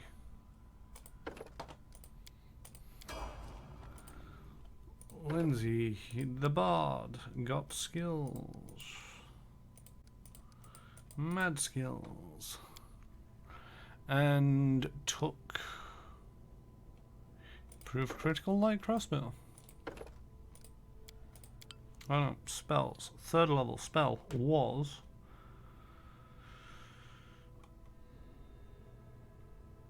cure serious wounds to help buffer up the thing, and then we had key shout and shadowy location.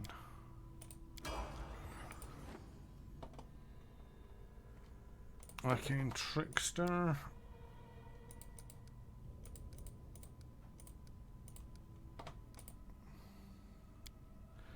And your feat was, I don't think it was spell focus.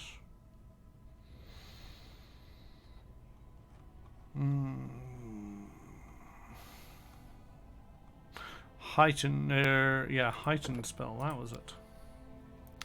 And you took Hold Monster and Fire Snake. And then, finally, Tristan got skills. And your feat was Precise Shot. And then we look in the spell books. And at 7th level you take Sunbeam and Greater Restoration. At 3rd level you took Death Ward. And that'll do for now. Octavia, at 5th you took Hold Monster. And then for 4th we made a Scorching Ray meta magic and brought it up to 4th. Wrote that spell to the book, and 4th became a 4th level Scorching Ray. And that's everybody done and dusted and leveled up. I think there was something over here.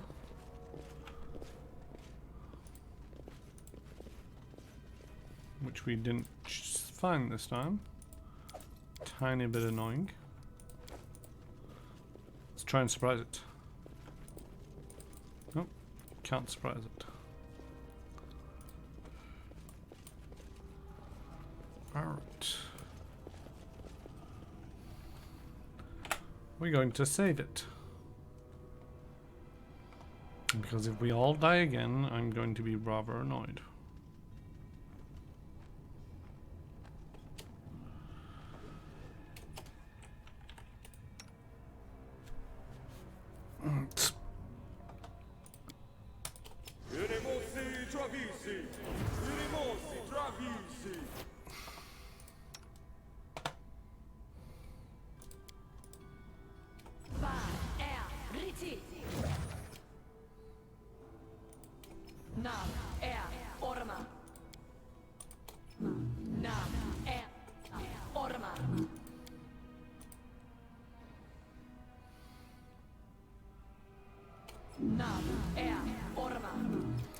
I did Bam twice.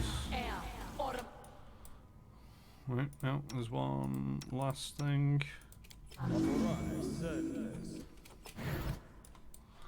And everybody charging.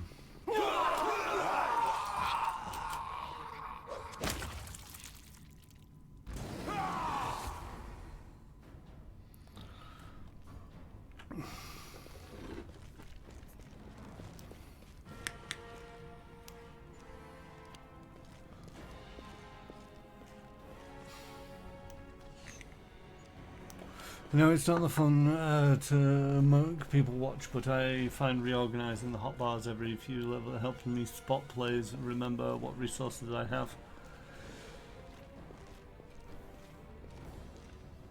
Yeah, I should probably do that.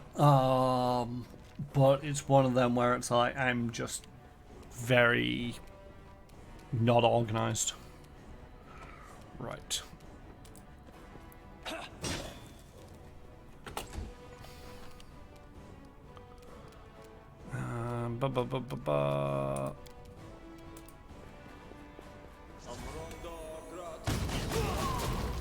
Why does he have concealment? Oh, because Tristan's blind. Whoops.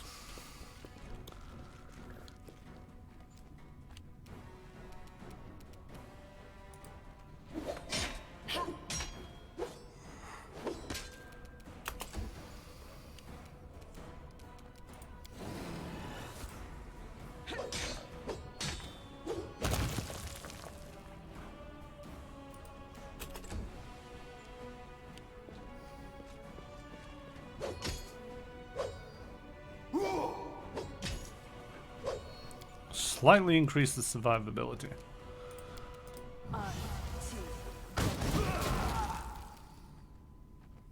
I have scratched him.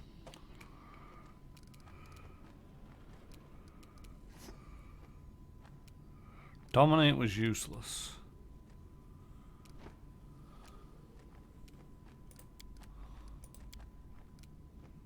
Shout affects too many people. Serenity. Most things are immune. And Amrag saved on the will saving throw, which is a DC 19, and he's got an 18. That is useless. Bump through all of those.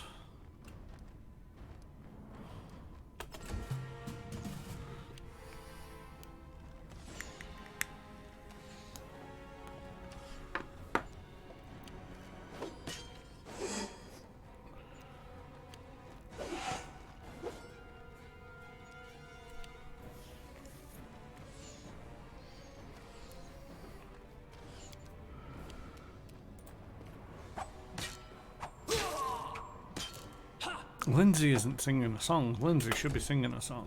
Right. Move away from the friendly people and fireball the party because controlled.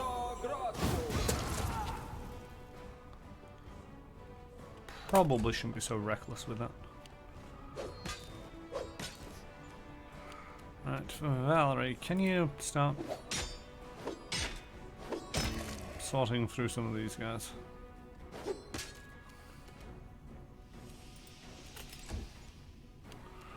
Right, Peter Amric.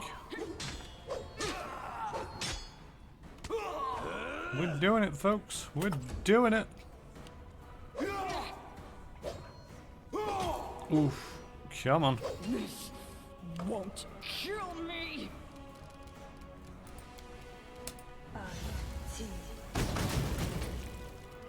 Why are you not getting sneak attack? Oh, maybe I'm flankable because of bullshit.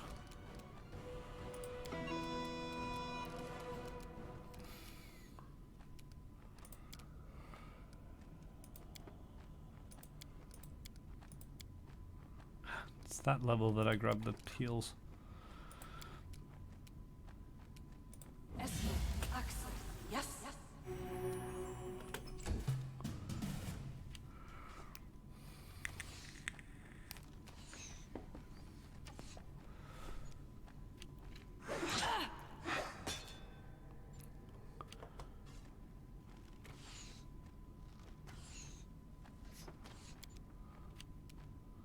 This should do it. Don't even know why I bother trying to hit him. Right.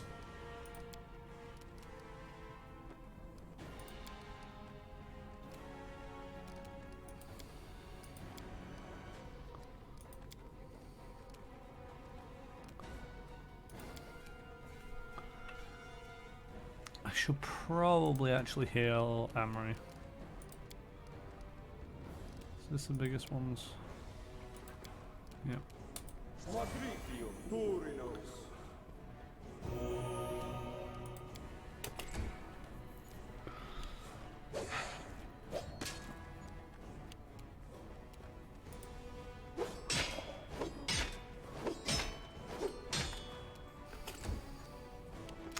Alright, make it count. Hey, we made it count. The exhausted barbarian falls to one knee, the blood seeping from his wounds, falling to stain the floor. He doesn't look at you. His gaze wanders around the room until it stops on the bodies of his tribesmen. Be merciful to the enemy, even as cruel as this savage. Stop his suffering, here and now.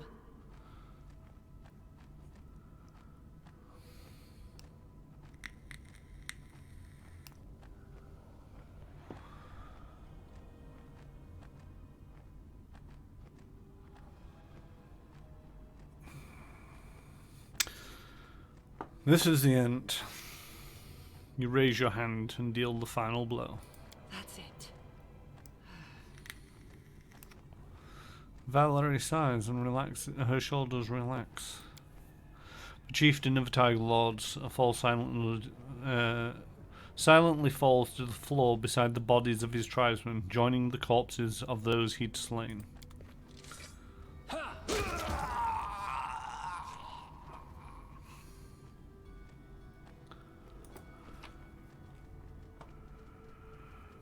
A large bastard sword.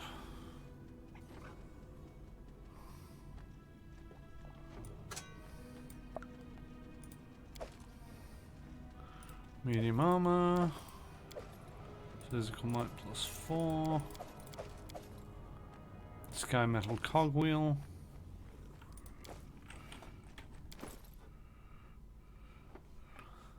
Enemy of all enemies. I think we might have found Amory a large great sword. Bastard sword even. It's funny how it's got exactly the same model as in the straps and the... Well, maybe not. Looks to be made of metal rather than made of bone and whatever that's made out of. But still, the barbarian now has a potentially sentient sword. Cloak of resistance +4. Ooh. Shroud of Abaddon. Cloak of shadows. Cloak of resistance is 2. Here, have a cloak of resistance is 4. Ring of protection 4. Well, don't mind if I do. What's this? Ring of protection 3 versus luck and proficiency. Ring of sentinel and deflection plus spell resistances. Protection +2. There we go. Protection +3. Blessed and corrosion. The corrosion is really useful because she mainly uses a lot of acid splash. And that's a 2 and that's a 2. Okay. What is this? Adamantine breastplate +4. That might not be a bad shout. It's +10 and it's also got the adamantine, which will be another 2 DR for Amory.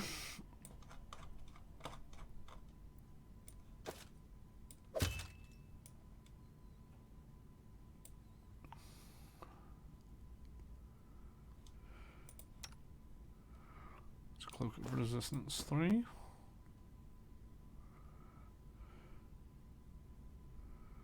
Natural armor 3.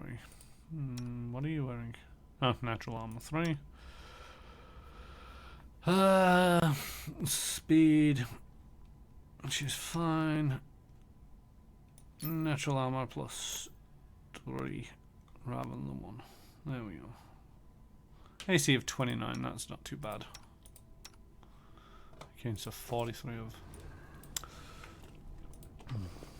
So the feat I just put into Amory for greatsword is now useless again. Woo! These barbarians placed their trust in their great chieftain and fell by his hand. And have so many potions on them.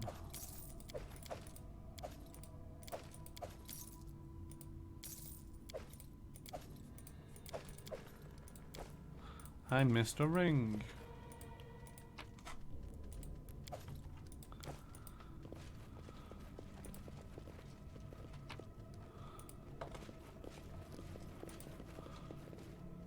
Interesting.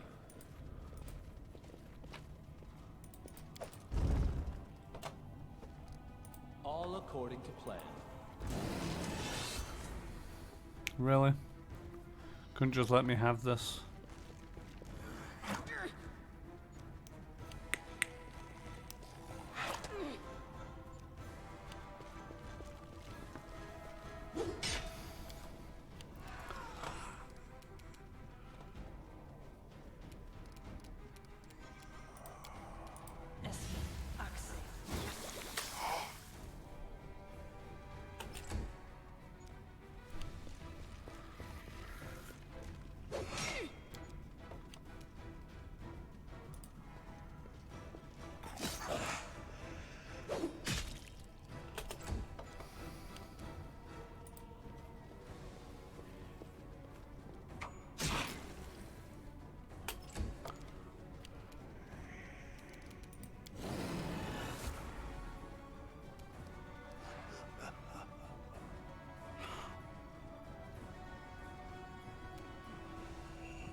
What happened to Amory's toolbars?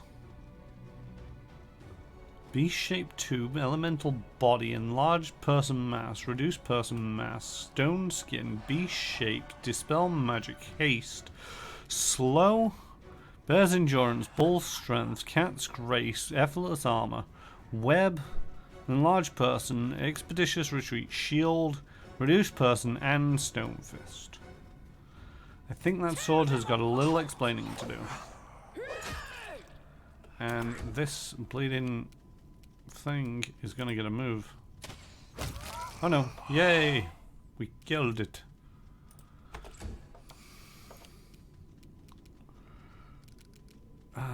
Shoot.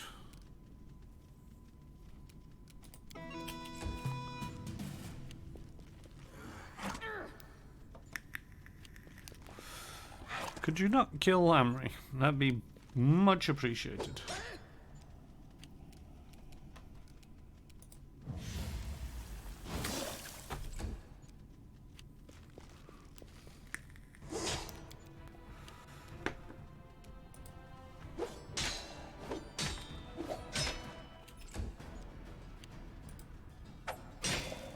Left yourself open.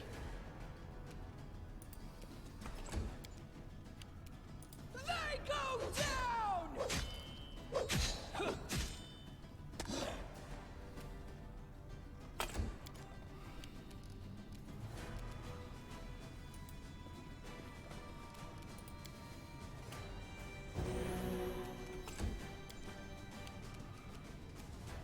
Serves you right.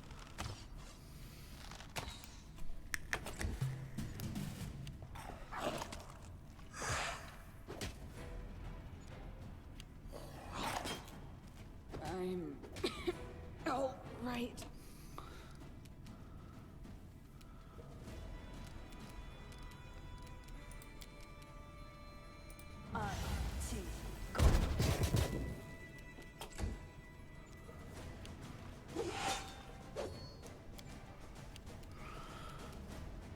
Let us strike as one. Huh.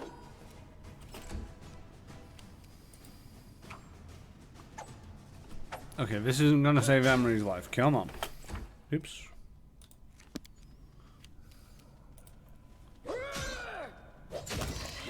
There we go.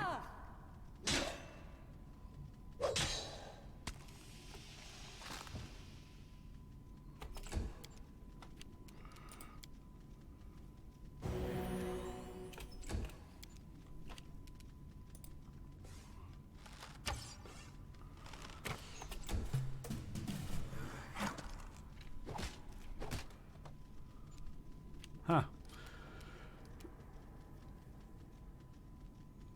Did the sword have an enemy to all things that is making all the enemies focused on Amory? I don't know why they're all focused on Amory. She was the first one through the door, so whether the AI's got it into its brain to focus on her, I don't know. I didn't actually read the sword, and now looking at Amory's hotbars and everything that she's got going on, it might be worthwhile for me to read the sword.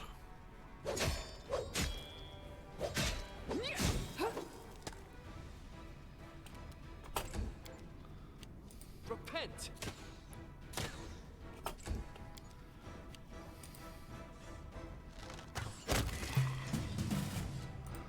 Because there's something going on with this sword.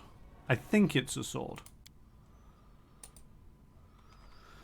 Oversized enhancement +5 archaic speed. A sacred sword of Gorum used to imprison the soul of Amrag, one of the greatest warriors in history. It has been blessed. It has the blessing of the god of war, yes, but anyone who would take it into their hands must remain vigilant. For the faint heart, this blessing can easily become a curse. Overnia Bane is an object of dispute between Pharasma and Gorum, a symbol of the eerie, short-lived triumph of the god of war over the goddess of death. Not wishing to give his champion Amrag over to Pharasma, the great river of souls, Gorum infused Amrag's soul into the sword, and for 1,000 years it has waited for a time when it could return to the chaos of mortal battles, for which it was born.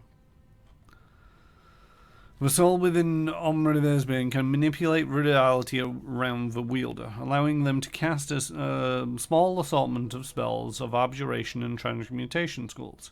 Each round of combat, the wielder of Omniverbane risks falling under the influence or losing control over their actions.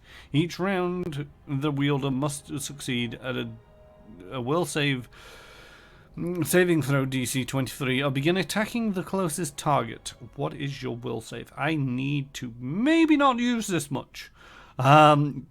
Each round afterwards, the wielder can make another saving throw to regain control. For every successful saving throw against the influence, the DC of subsequent saving throws is increased by 1 until the end of combat.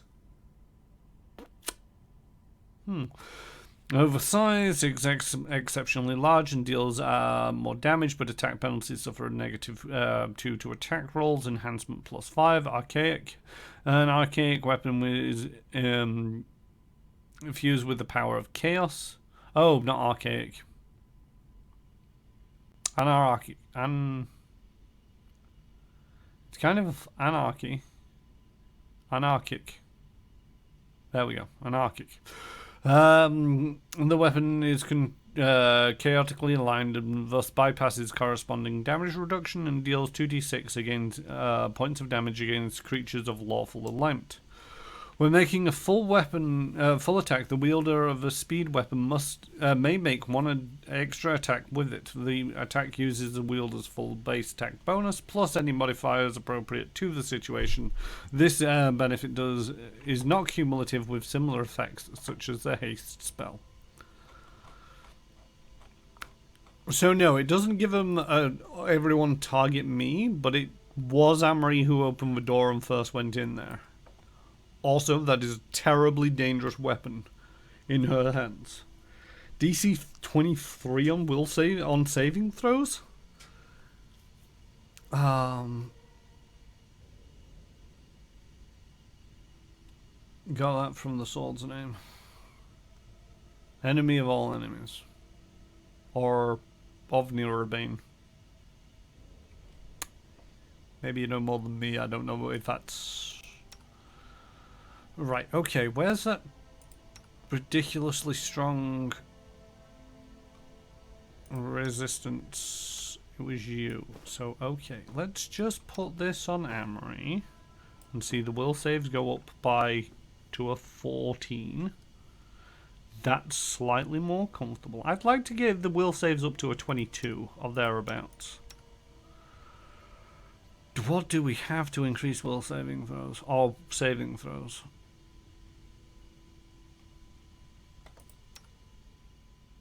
Does it have an effect? No, it doesn't. It might do.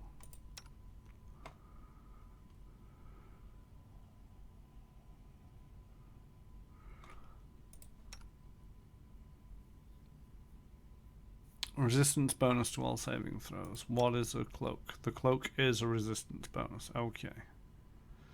That's a luck bonus to all saving throws.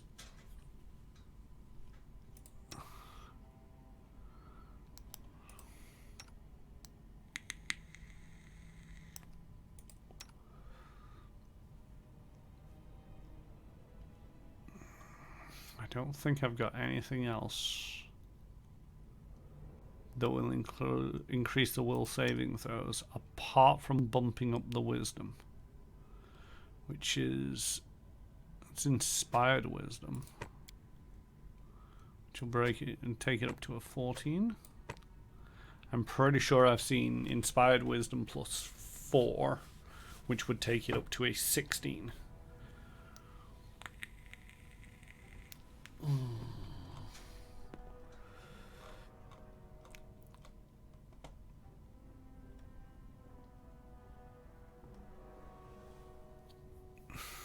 Not usable by you.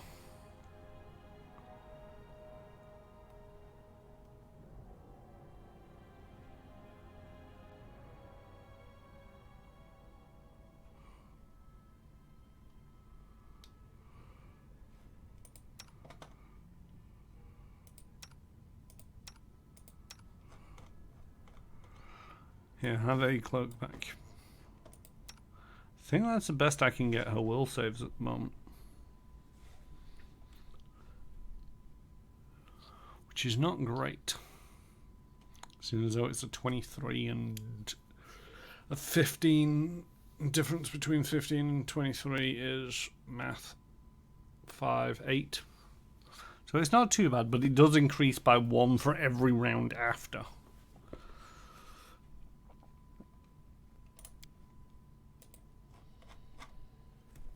Every successful saving throw against this influence, the DC of subsequent saving throws is increased by 1 until the end of combat. Thus making it, sort of like, if it's some of my longer combats which have been like 20 rounds, it'd make it a DC 23 until end of combat. Sorry, 43. Yes, Lindsay's songs do help. I think it's this one. Morale bonus on saving throws against charm and fear effects. It's only against charm and fear effects.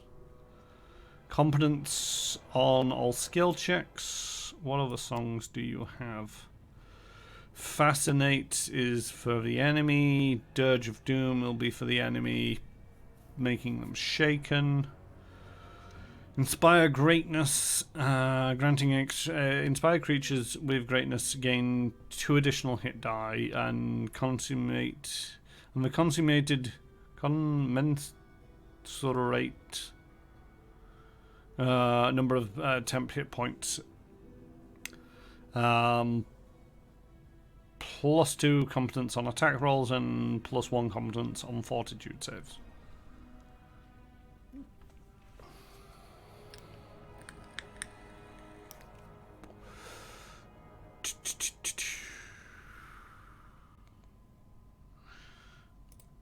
How may I help?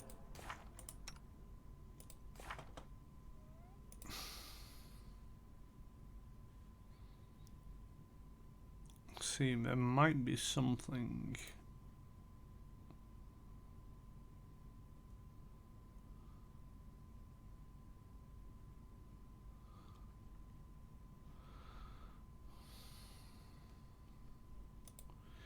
In Tristan's wheelhouse.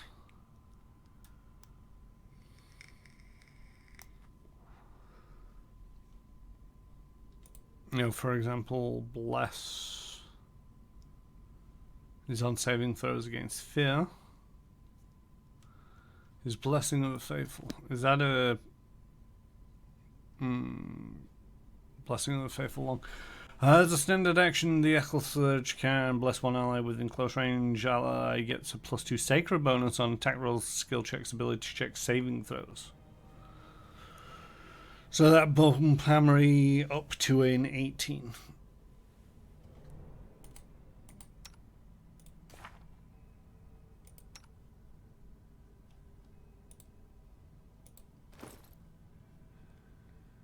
I could have sworn that was higher, but maybe I'm forgetting something. Yeah, that was higher. Don't know.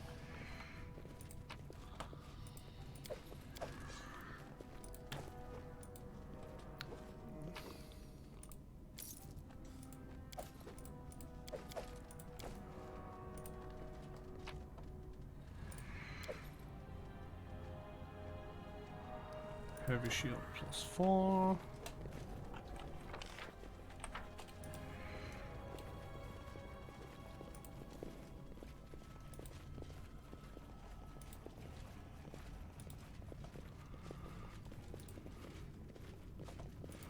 I mean, I am tempted to leave Amory on the other sword for now and only use the big sword for big battles where it could be a make or break situation of, you know, if we don't win this fight, then we're going to have problems. I should heal Amory up before I move on any further.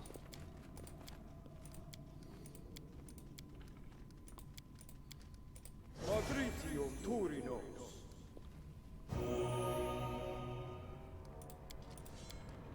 Madritium Turinos.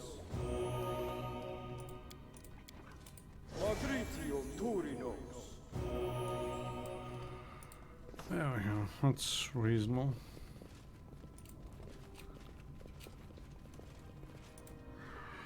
Instead of peace and calm, the tension and anxiety prevail over this tomb. You can sense that this place wasn't meant for the great Amrag's eternal rest, but rather just a nap while he awaited new battles.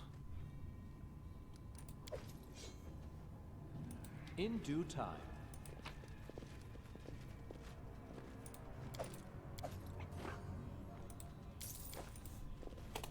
What's that? It's a secret door.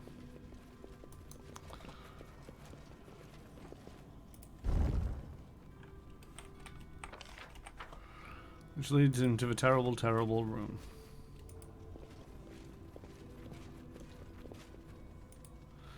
Amrag took a great deal of trophies to his rest. Right now, they're all yours, by right. You see that? A longsword, +3. An ancient Khalid ceramic pottery and pot shard. It is finished. And protected robes. Oh, can only be worn by a monk of the lawful good in alignment. It's very super specific armor.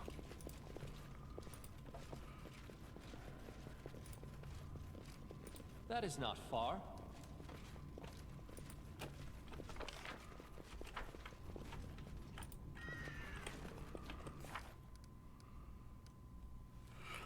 Victory. The Mad Chieftain is no longer a threat to our lands, but what of his tribe? Will they remain in Numenera for now they are leaderless, or will they gather again to wage a campaign against one of our allies or even us? To be able to sleep soundly at night, we need to seek out the Tiger Lords and discover their intentions. Alrighty then.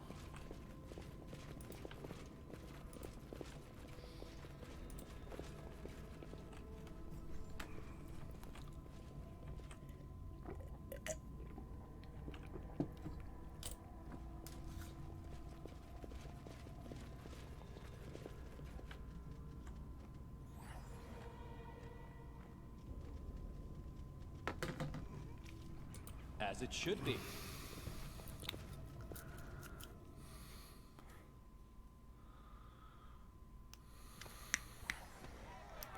It's noisy at the tomb's exit. Many Tiger Lord's tribesmen have gathered here. They're arguing and bickering, and the discussion is so heated that some of the participants have begun punching their opposition or drawing weapons, while more level heads work to calm them down. As you step forward, the crowd surrounds you. The Tiger Lords bombard you with questions about the fate of their deposed chieftain.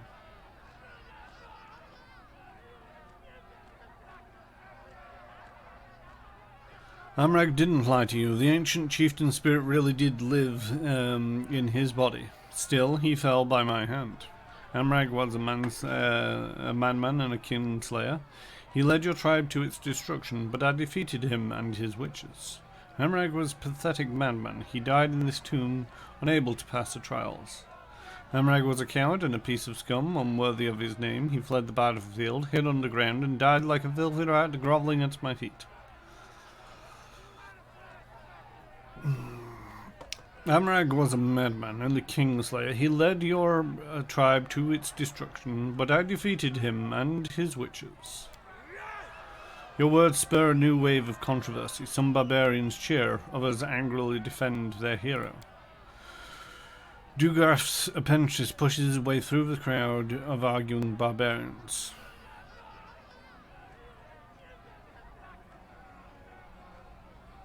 Who are they? Our elders, clerics, bards, and strongest fighters have gathered here, everyone important enough to have a voice in matters of our tribe.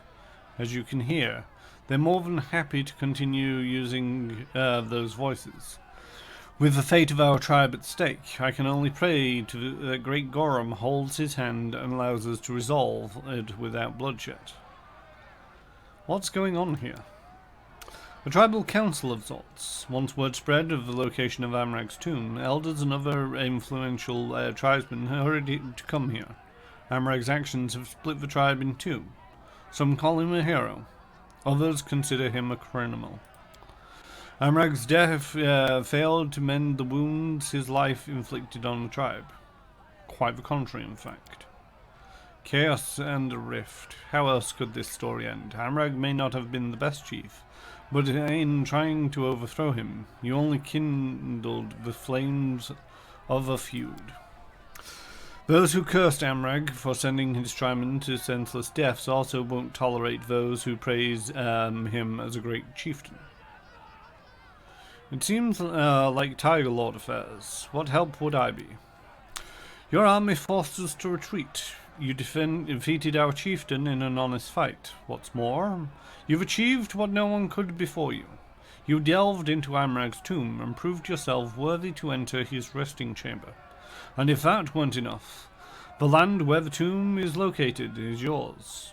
Or soon to be yours. Everything hinges on your decision. This is a chance to show mercy and vision, Chiron. These people may be lost, but they can still be brought to the right path. Stop this rift in their tribe from forming. Stop them from suffering further bloodshed.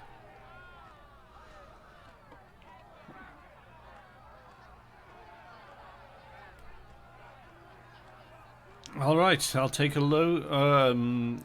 any Tiger Lords who wish to leave their tribe and live on my lands, provided they swear an oath of fealty first.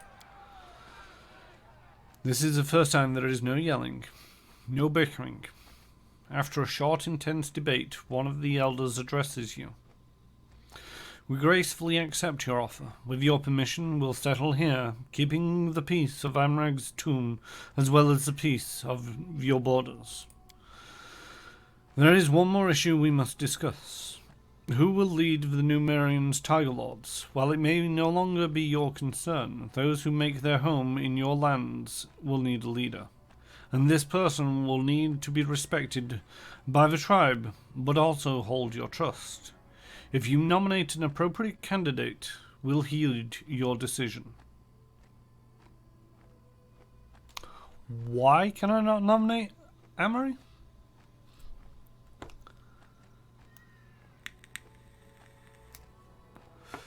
She's a barbarian. She's wielding the sword. She'll murder everybody if we're not careful. Wart is young, but he is brave and smart. In time, he'll make a true chieftain. Your suggestion opens new waves of debate, but everyone soon calms down. No one can propose a better candidate for leader. Reluctantly, the Tiger Lords finally agree with you. The young man steps forward. Brothers and sisters, your grace. Thank you. I won't fail you. The barbarians listen to Gwent attentively, but with little enthusiasm. After he finishes his speech, it's time for farewells. Some of the Tiger Lords remain near the tomb with their new leader, while the rest begin their journey back to New Meria. The young cleric shakes your hand. I thank you for giving us shelter. Our tribe will roam this area. If enemies come, have no doubt, we'll stop them. After the new chieftain finishes speeches, the time for farewells have come. Blah blah blah, blah blah blah blah. It just repeated itself.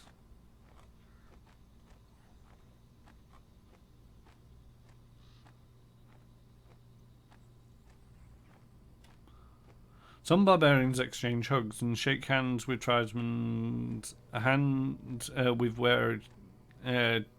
teary eyes. Others simply clench their fists and spit on the ground, muttering curses. Finally, those who decided to return to Numeria leave your lands, and the rest surround their leader. It was just 2 paragraphs, pretty much saying exactly the same thing. Hoy vey, okay. That was rough. I do believe it is time to go back to my capital and rest. Because everybody is just a little bit foobarred.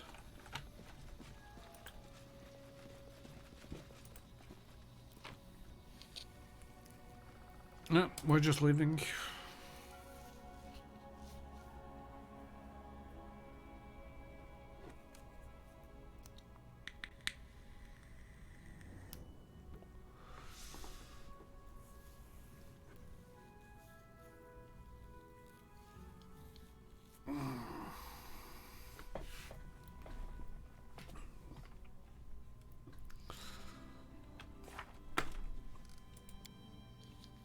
I need to attend a coronation. Baron should travel to the capital to attend his own coronation, which we all eagerly preparing.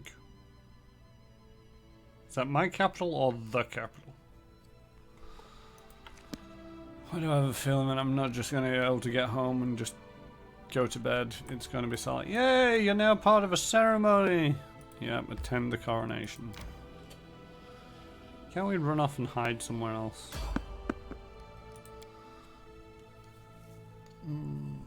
Terrible things await on the path.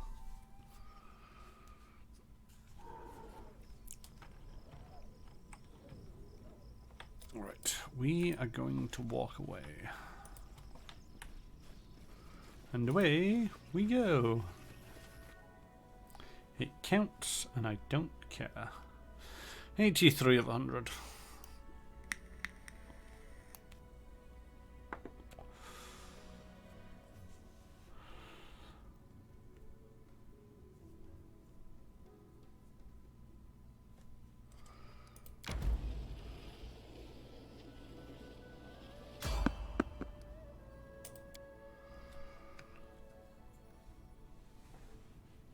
What next? The fire elementals?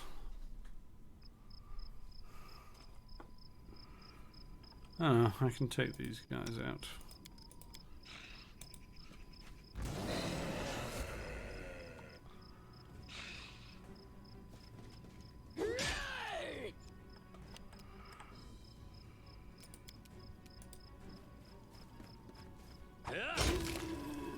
See?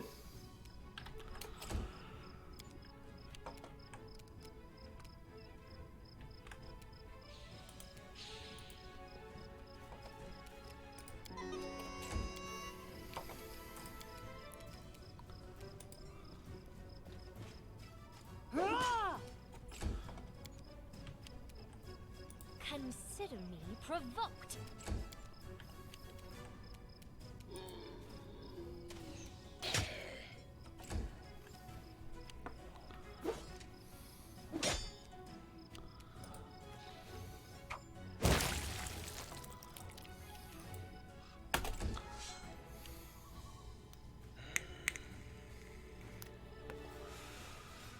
Bum ba bum ba ba bum ba bum ba bum ba bum ba bum bum.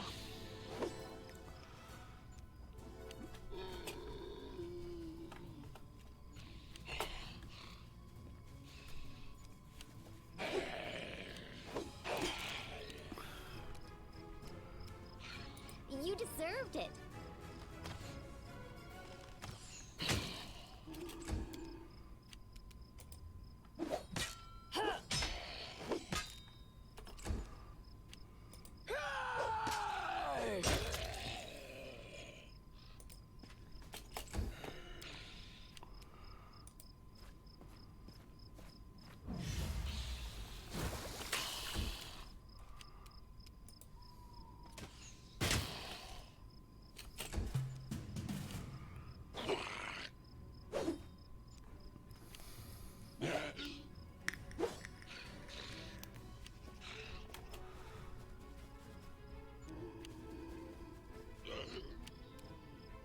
A calculated risk.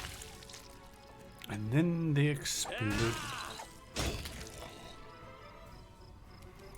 This will hurt.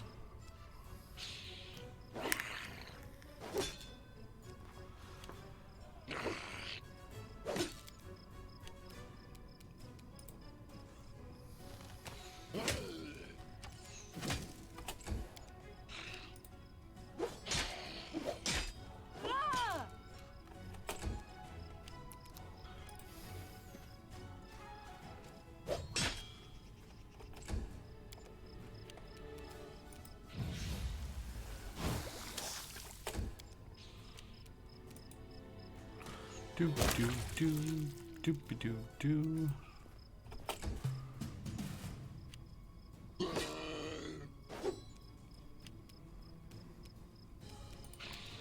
Can I charge at any of these? No, I can't. Yeah.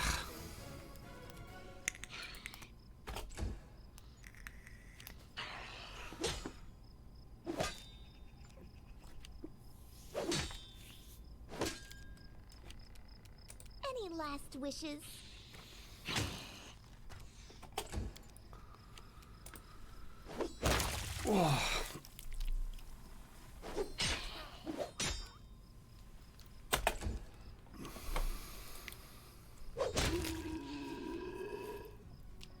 Bring it!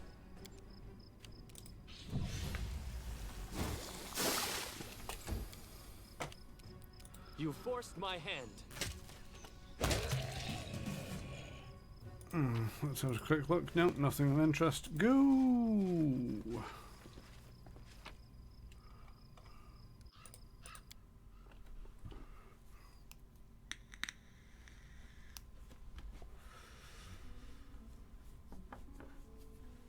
Another tally of successfully defeated encounters.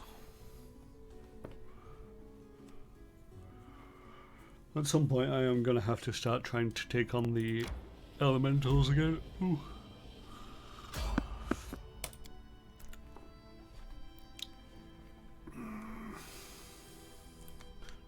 Do wish sometimes there wasn't so many of these encounters.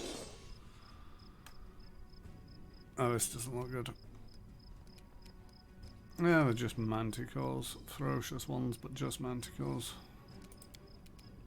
Supplies. Okay, that might have been a bit of a mistake. Yeah, we're still going after somebody else. This is for you!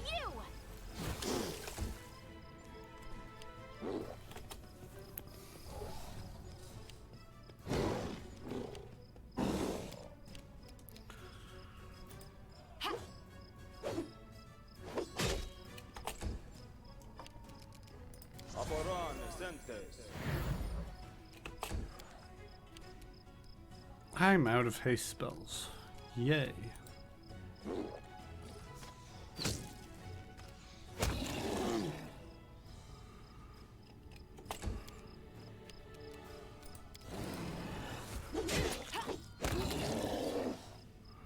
Out of my way. Let's try this way.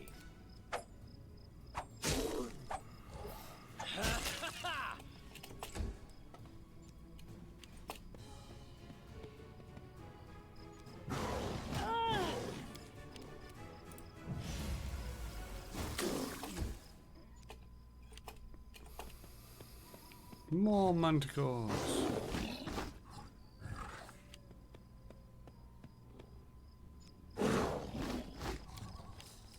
Onwards!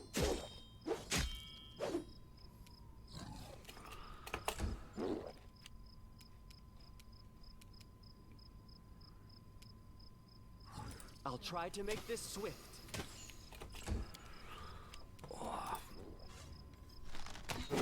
How does everybody else find the random encounters? I don't find them too bad, but at the same token I do a lot of them just for the trivial amount of experience that it gives you.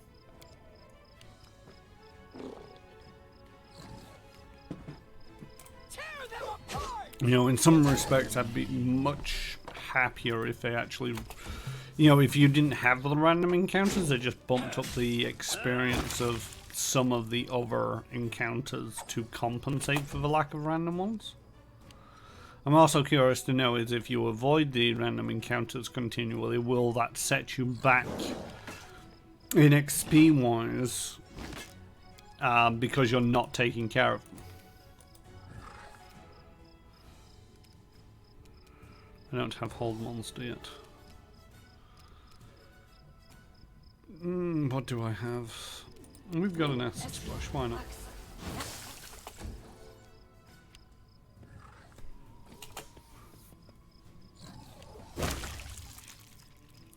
Oh, he regretted life choices.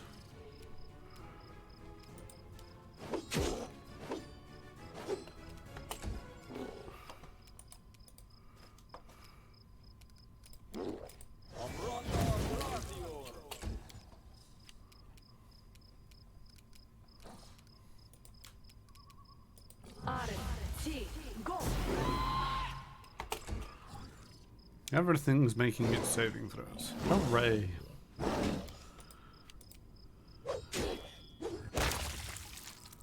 Right, turn around and start going after that one. This should do it.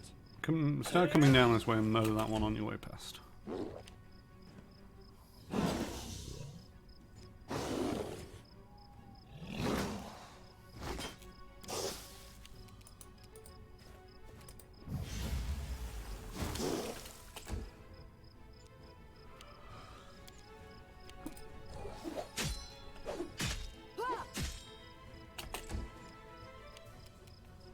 I've already used up the fireball. So it's come to this. Shoot the other really injured one. And then miss. Oh.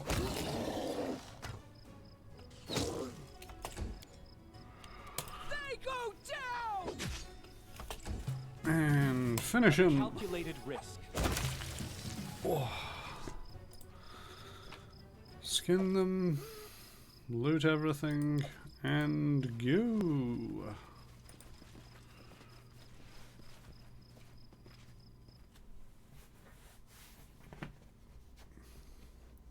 Don't know if it's just me, but one of the things about these chairs, the headrest keeps flicking off on me. No, I don't really sit back and hold it down with my head very often. I'm kind of leaned forward a little bit, but... Right, let's see what's up in the kingdom. Everything is ready for your coronation. Oh, great. Projects. Research on the nature of curses, Amrag. 150 BP, 60 days to resolve, go. Regions, other. Claim Glenibon. I also have this, the Diurnal Marches. So much to be doing. And I've just not got around to doing any of it. Take them to the Manticourt. Sue their asses. I see a slight pun on the Manticore. I'm What? hungry. When we stop. Oh, yeah, I need to go arrest that guy. Totally forgot about him and his shenanigans.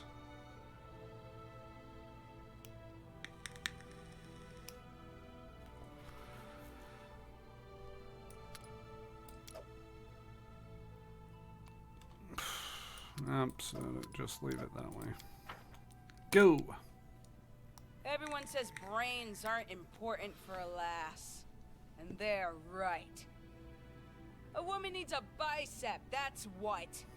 A whack in the face will make anyone respect you. That's right.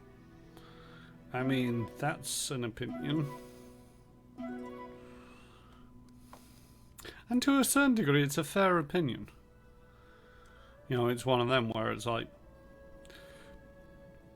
trying to figure out a way of saying this without controversy, but it's like, no, if a woman chooses not to enlighten themselves, they should be respected just as much, and potentially, you know, if they're not respected, then just whack them around the head. It is a fair choice. Now, what's this? What's this going on about now? There you got a catastrophe. Bad things happened. Okay. I think I was supposed to send somebody this or that, but didn't really have anybody to go there. Poachers hide it. Oh yeah, because they were poaching lizardmen. Which, given that they're sentient, isn't a great thing. Oh well. Oh, hello. It's a cave. Was not expecting a cave. Have I been here before? Possibly, possibly not. Oh, traps. Bum bum bum.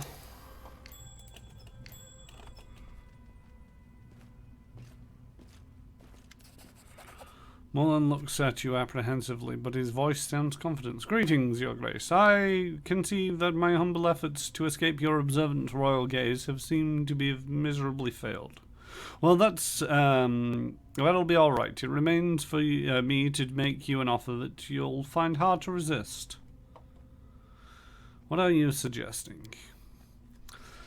The very same thing that I offer all of the over-meticulous hunters and prying guards. Gold. Gold, Your Grace. All that I've managed to save and scrape over my life. Rest assured, it's a very substantial amount. You wouldn't reject an offer like this just because some naive spring chicken decided they wanted to play justice. What a disgusting offer. You will be brought to justice. Help me, lads!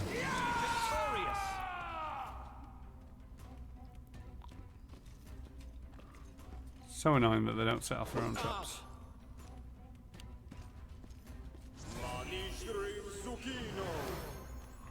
Greater invisibility. Interesting. Who is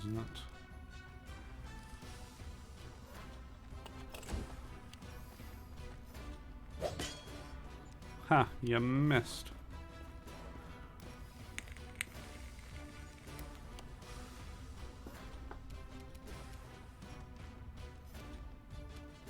This will hurt. Yes, you know, concealment doesn't really offer you much. And seeing as though this is likely the only fight I'll get in today.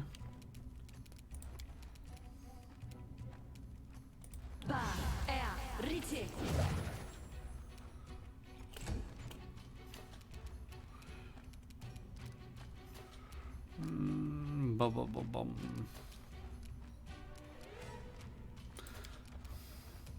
I think I misclicked. Oh yeah, Mulan is immune to magic missile. Oh well.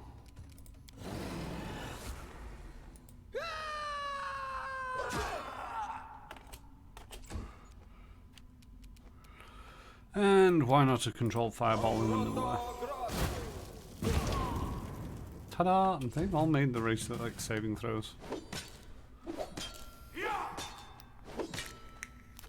You're not very good at that, are you? Oh, he seems to be fairly good at his bombs.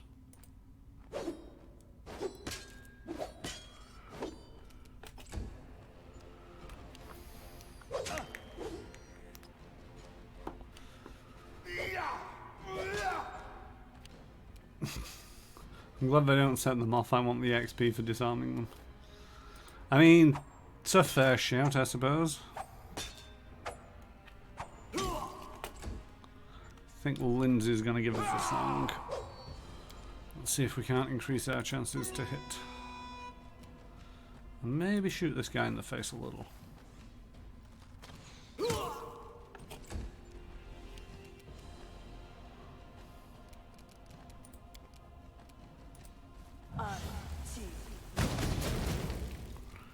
God damn it, Octavia.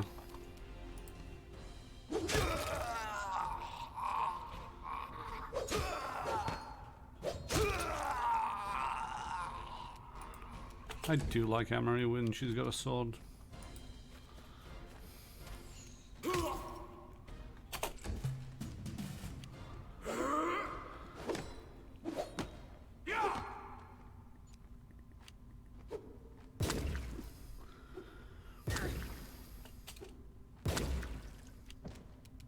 Oh. Oh, she fell down because she failed a reflex saving throw. Okay. I thought she was dead or dying for a moment. Stay behind me. So, really? But yeah, I don't mind the XP for disarming the traps, but at the same token, it's like...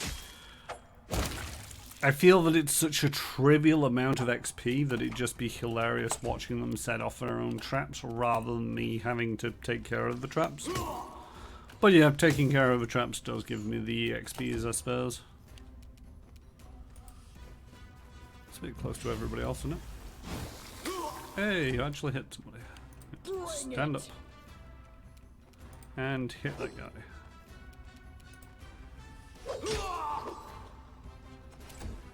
Why the attack of opportunity? Curious.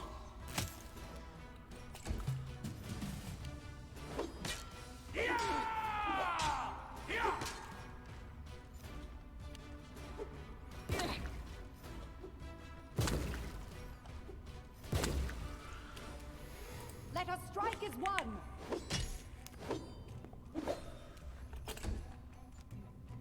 Justice has arrived.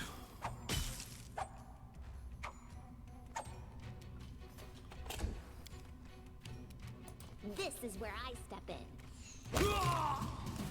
Justice is better than the grave, he said. Really? I've arrested him?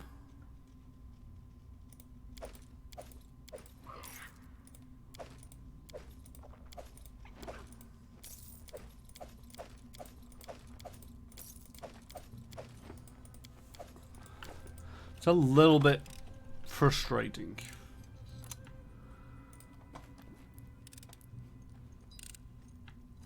You know, it feels a little bit forced, a little bit railroady, where it's like, A trivial matter. you've escaped once before. You had the choice of coming quietly when I arrived.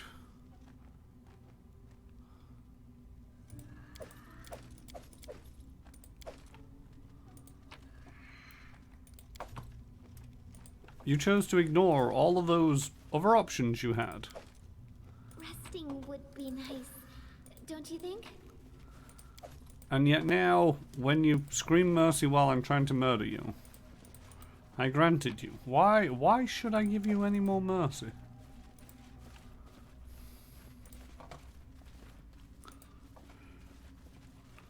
Especially since though you were actively trying to kill me at the time. And I don't think you would have stopped or regretted your actions.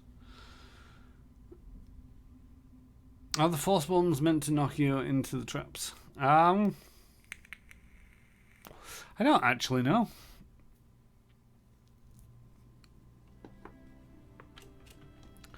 I'd have to look up force bombs and see if they did much.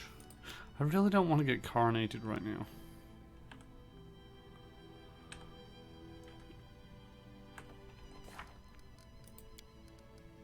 Charal should be informed. Charal is in one of my towns. I think it's this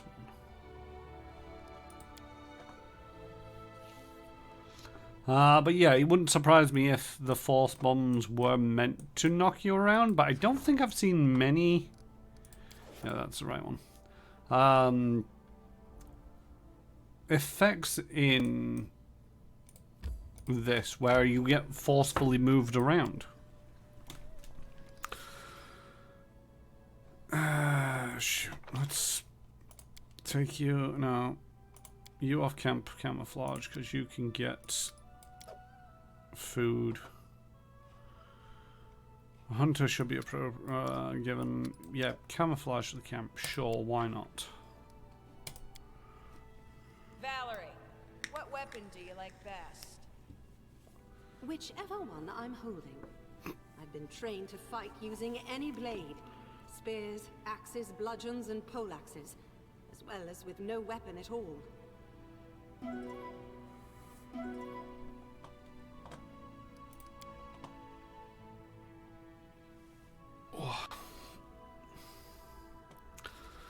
Continue. I am avoiding my royal duty and not going back to town. Because I don't want to get coronated. It sounds like effort. I need to catch my breath. Are we really that over encumbered?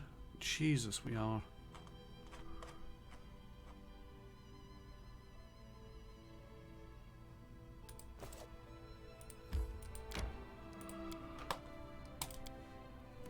Have you counted how many you've killed during your journeys? A lot? Why would I count? My job is to swing my sword. Let Pharasma count the dead.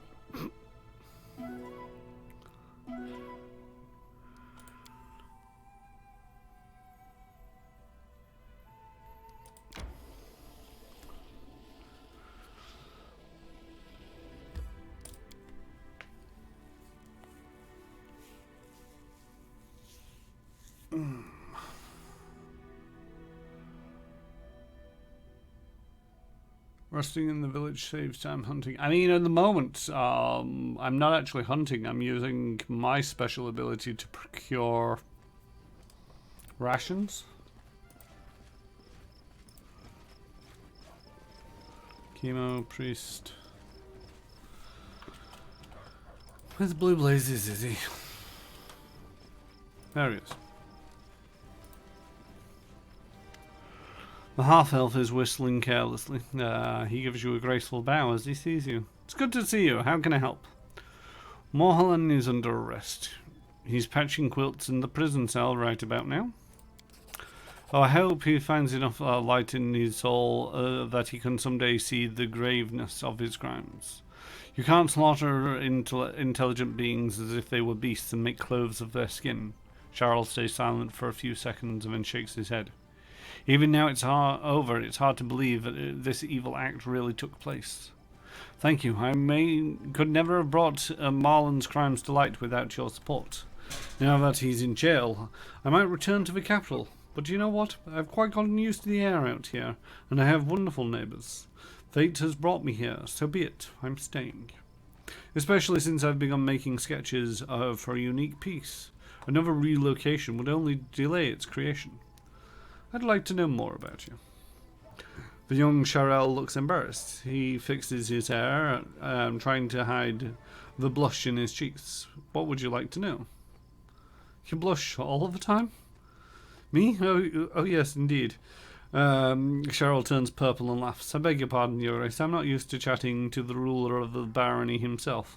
Before I met you, I always thought that rulers never talk to ordinary people. You're different. Where are you from?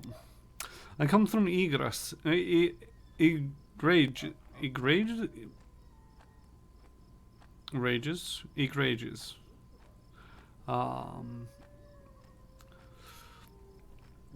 It's a small fishing village in Cronin. It's a place where the elves send my kind into exile. The exile for half-breeds. My father is a fisherman and a smuggler. He served as a steersman on an Andoran warship until he met my mother and settled down.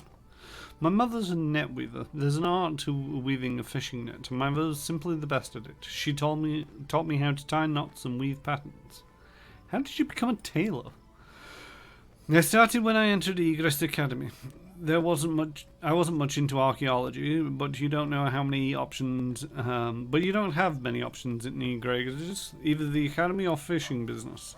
That was when I realized that the ancient elven ornament can spruce up any object. I realized that that using that sort of design made anything I sewed exquisite and quite popular. A few months later, half the student body was wearing my vests and capes. I'd finally found my passion, but then I left in search of better opportunities. Let's discuss it later. I have to go. Happy to see you anytime. Alright, suppose I should get this over and done with. And yes, Jay, making the rational choices. Why else would, or what else other choices would I make? Everything I do is rational.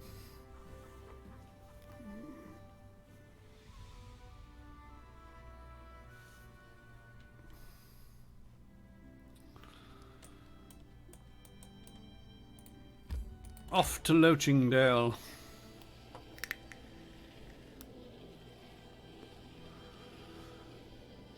Three people at death's door and have been for a while. So yeah, my role, procure rations, which means that I don't actually need to heal. The hunt.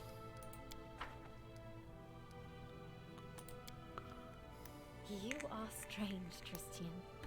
You put up so patiently with jokes and insults, and you're always ready to hear out and forgive. Some may see this as weakness, but I know that inside you are harder than steel. Thank you, Octavia. Too bad people so seldom recognize the true difference between weakness and strength.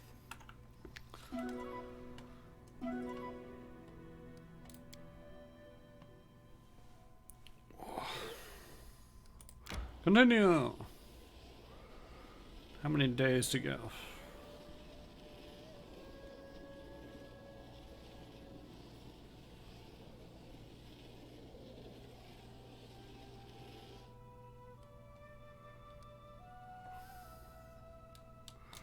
Yes, begin resting.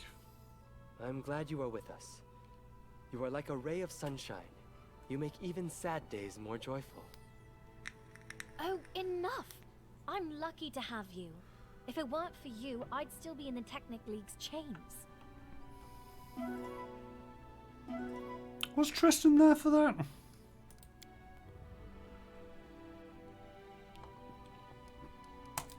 Alright. Oh, wait, no, stop. We might be able to get out of this. Do something else.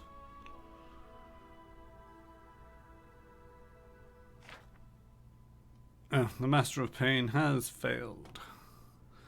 The warden rejected the priestess. In response, she kidnapped a young girl from the capital and tortured her to death. The subjects are enraged and the criminal escaped punishment. I'm not doing very well on the whole thing. My barony is worried. I'm not excessively concerned, but I am slightly. Still, I shall now be claimed king, and the game shall be over, because I am a king, and this game is the Kingmaker. Let's go to the main square and sell some tripe before I'm forced into talking excessively. My coffee cup's empty.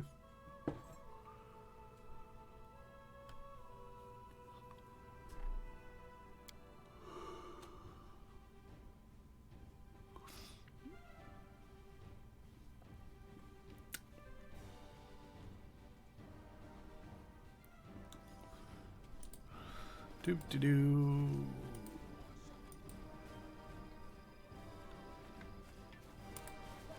Hasfu. Let's see what you have. Take my junk. So much junk.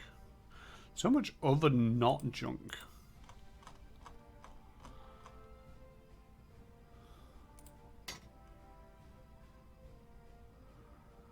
I think raising stability rank helps get the backup.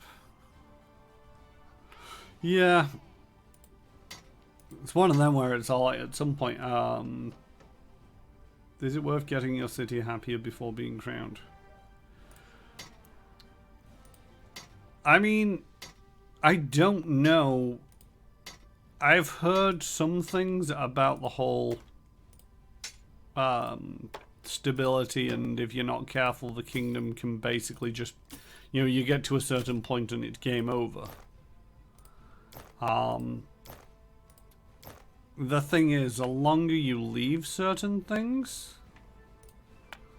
the more difficult other things are going to get.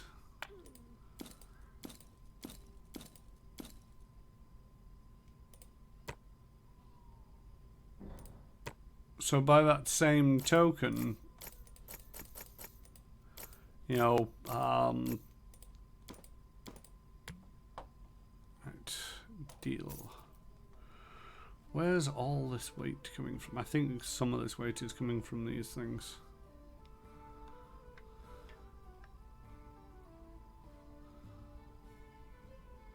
Not much weight is coming from these things. Yeah, I mean, the coronation is likely to give off some stuff.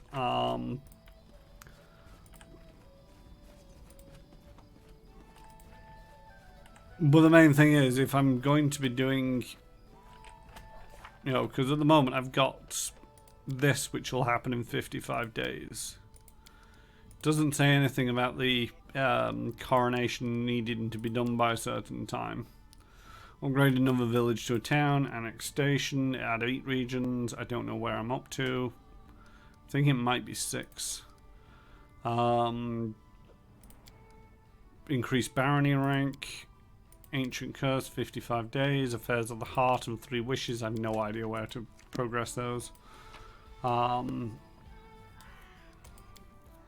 It might be an idea to get it resolved a little bit before going ahead with this, but let's see what happens.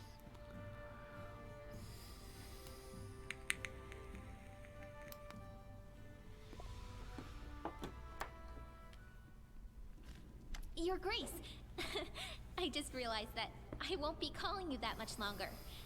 I just wanted to tell you that everything is ready for the celebration. Your guests have arrived, the capital is fully decorated for the festivities, and the people can't wait for you to make your entrance. Alright then, now we can definitely start celebrating. It's just so incredible. I'm so excited. A new kingdom is about to appear, right here, before my very eyes. It's long overdue if you ask me. My book of our adventures is desperately lacking in episodes where the heroes are properly rewarded. Enough, girl. Let us say a word or two as well. So, Your Grace, are you ready to put a proper crown upon your head? You have no need to answer. I can read it in your eyes. You simply cannot wait. Pretty sure I can wait. I've not been looking forward to this. After everything we've been through to reach this moment, remember the season of bloom? What about the monster that almost killed Jod and me right in the middle of our own capital? And you even managed to avert a simmering war. Yes, it's high time you get something you deserve. Even more than all these Sertovas and Eldori. A kingdom of your own, and indeed your own independence. So much has happened, and much more is still to come. Mark my words. You may have dealt with the barbarians, but there remain more than a few threats nearby. Take Patax, for instance, a basket of snakes in our backyard. But never mind. Let's stop this dark talk, at least for today. Here's what I should like to say instead. Though you change your baron's coronet for the royal crown, stay humble, rule wisely. Don't be too harsh to your people, and don't let us down, for we believed in you from the very beginning. All right, that's it. Enough lecturing for today. I mean, wow, you're almost as bad as Harm. Harm's probably not that bad. Let's see if he actually says anything. Our new ally can't wait to exchange a word with you. Lady Sertova requests a brief audience before the ceremony starts. After you're done receiving your congratulations, follow me. The coronation will commence as soon as you arrive at the square. I am lucky to bear witness to such great events. Not so long ago, you served the Sword Lords, and now you're preparing to ascend your own throne. Answer one question for me. How does it feel to be the first in your own royal line? What captures your thoughts now, when you're mere steps away from the throne? This whole coronation is just a stupid formality. But I'm not allowed to say that. I will accept this crown and rule for the benefit of my subjects.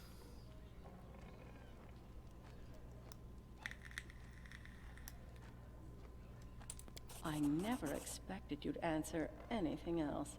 You're establishing a new royal bloodline. And I would hazard, with a founder like this, your line is destined for greatness. One way or another, the decisive moment has come. Before you appear before your people and accept your crown, let's deal with one final issue. What are we going to be having for lunch afterwards? Our states are related today and for years to come.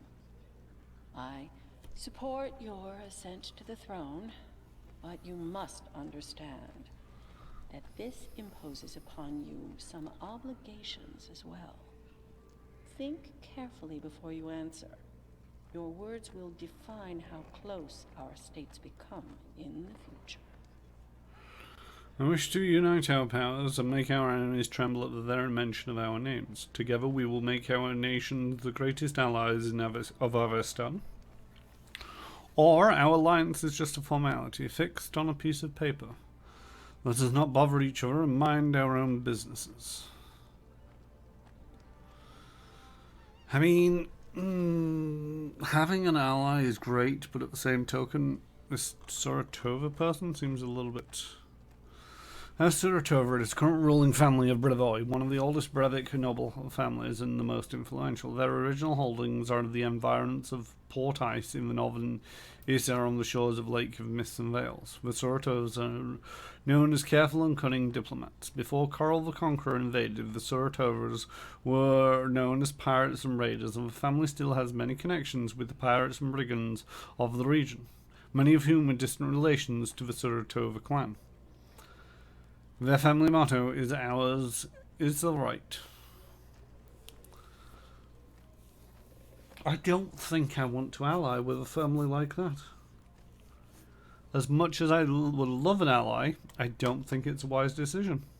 Our alliance is just a formality, fixed on a piece of paper. Let us not bother each other, and mind our own business. I'd never imagined that after all you've done to gain my favor, you would decline my further support. You are unpredictable. A good feature in a ruler. I suppose that's all I wanted to know. Now it's time for the official part. Can you hear this noise outside? It's your subjects, ready to witness their king's coronation. Go and greet them, Your Highness.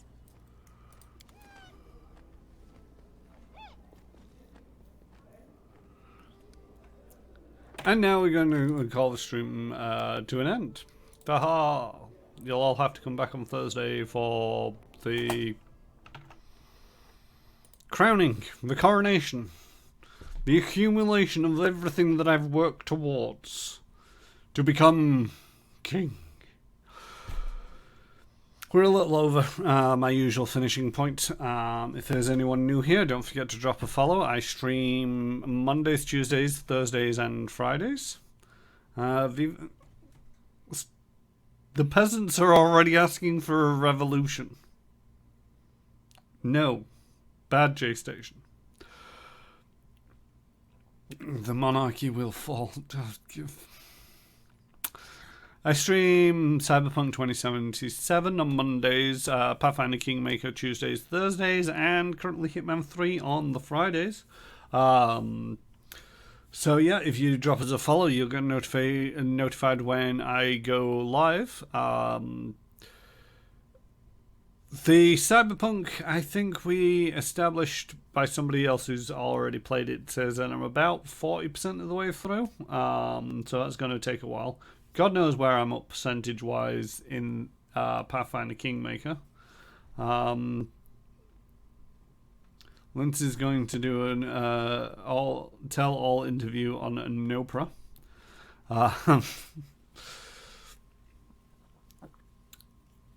But yeah, I think that... Oh, yeah, Hitman... I've only just started playing, but it's not a very long campaign, but I'm mainly doing that for the elusive targets. Just practicing and training for that kind of thing. If you check down below for my schedule as to times, it varies a little bit depending on which stream it is. And we are going to go find somebody to raid. I do believe Singer Games should be streaming around about now. But let us double check. They are not currently streaming. Interesting. Let's see who else is on.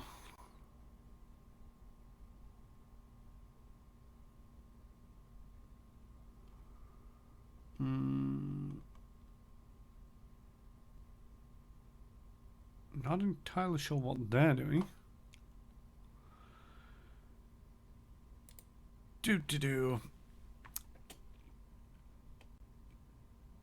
There's somebody that I know playing Nier Automata. Let's see if we can go raid them. I just need to figure out how to spell their stream name.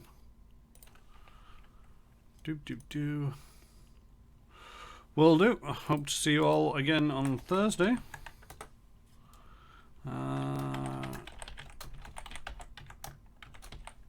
This might not work. I think, if I remember correctly, these people only accept raids from people that are friends, and I might not be a friend.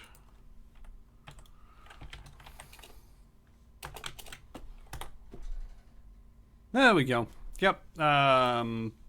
Somebody that I follow playing Nier Automata, if you all want to pop in. And yes, I'm a foe. They despise me with every fibre of their being. Alright, I shall see you all later. Tidy bye.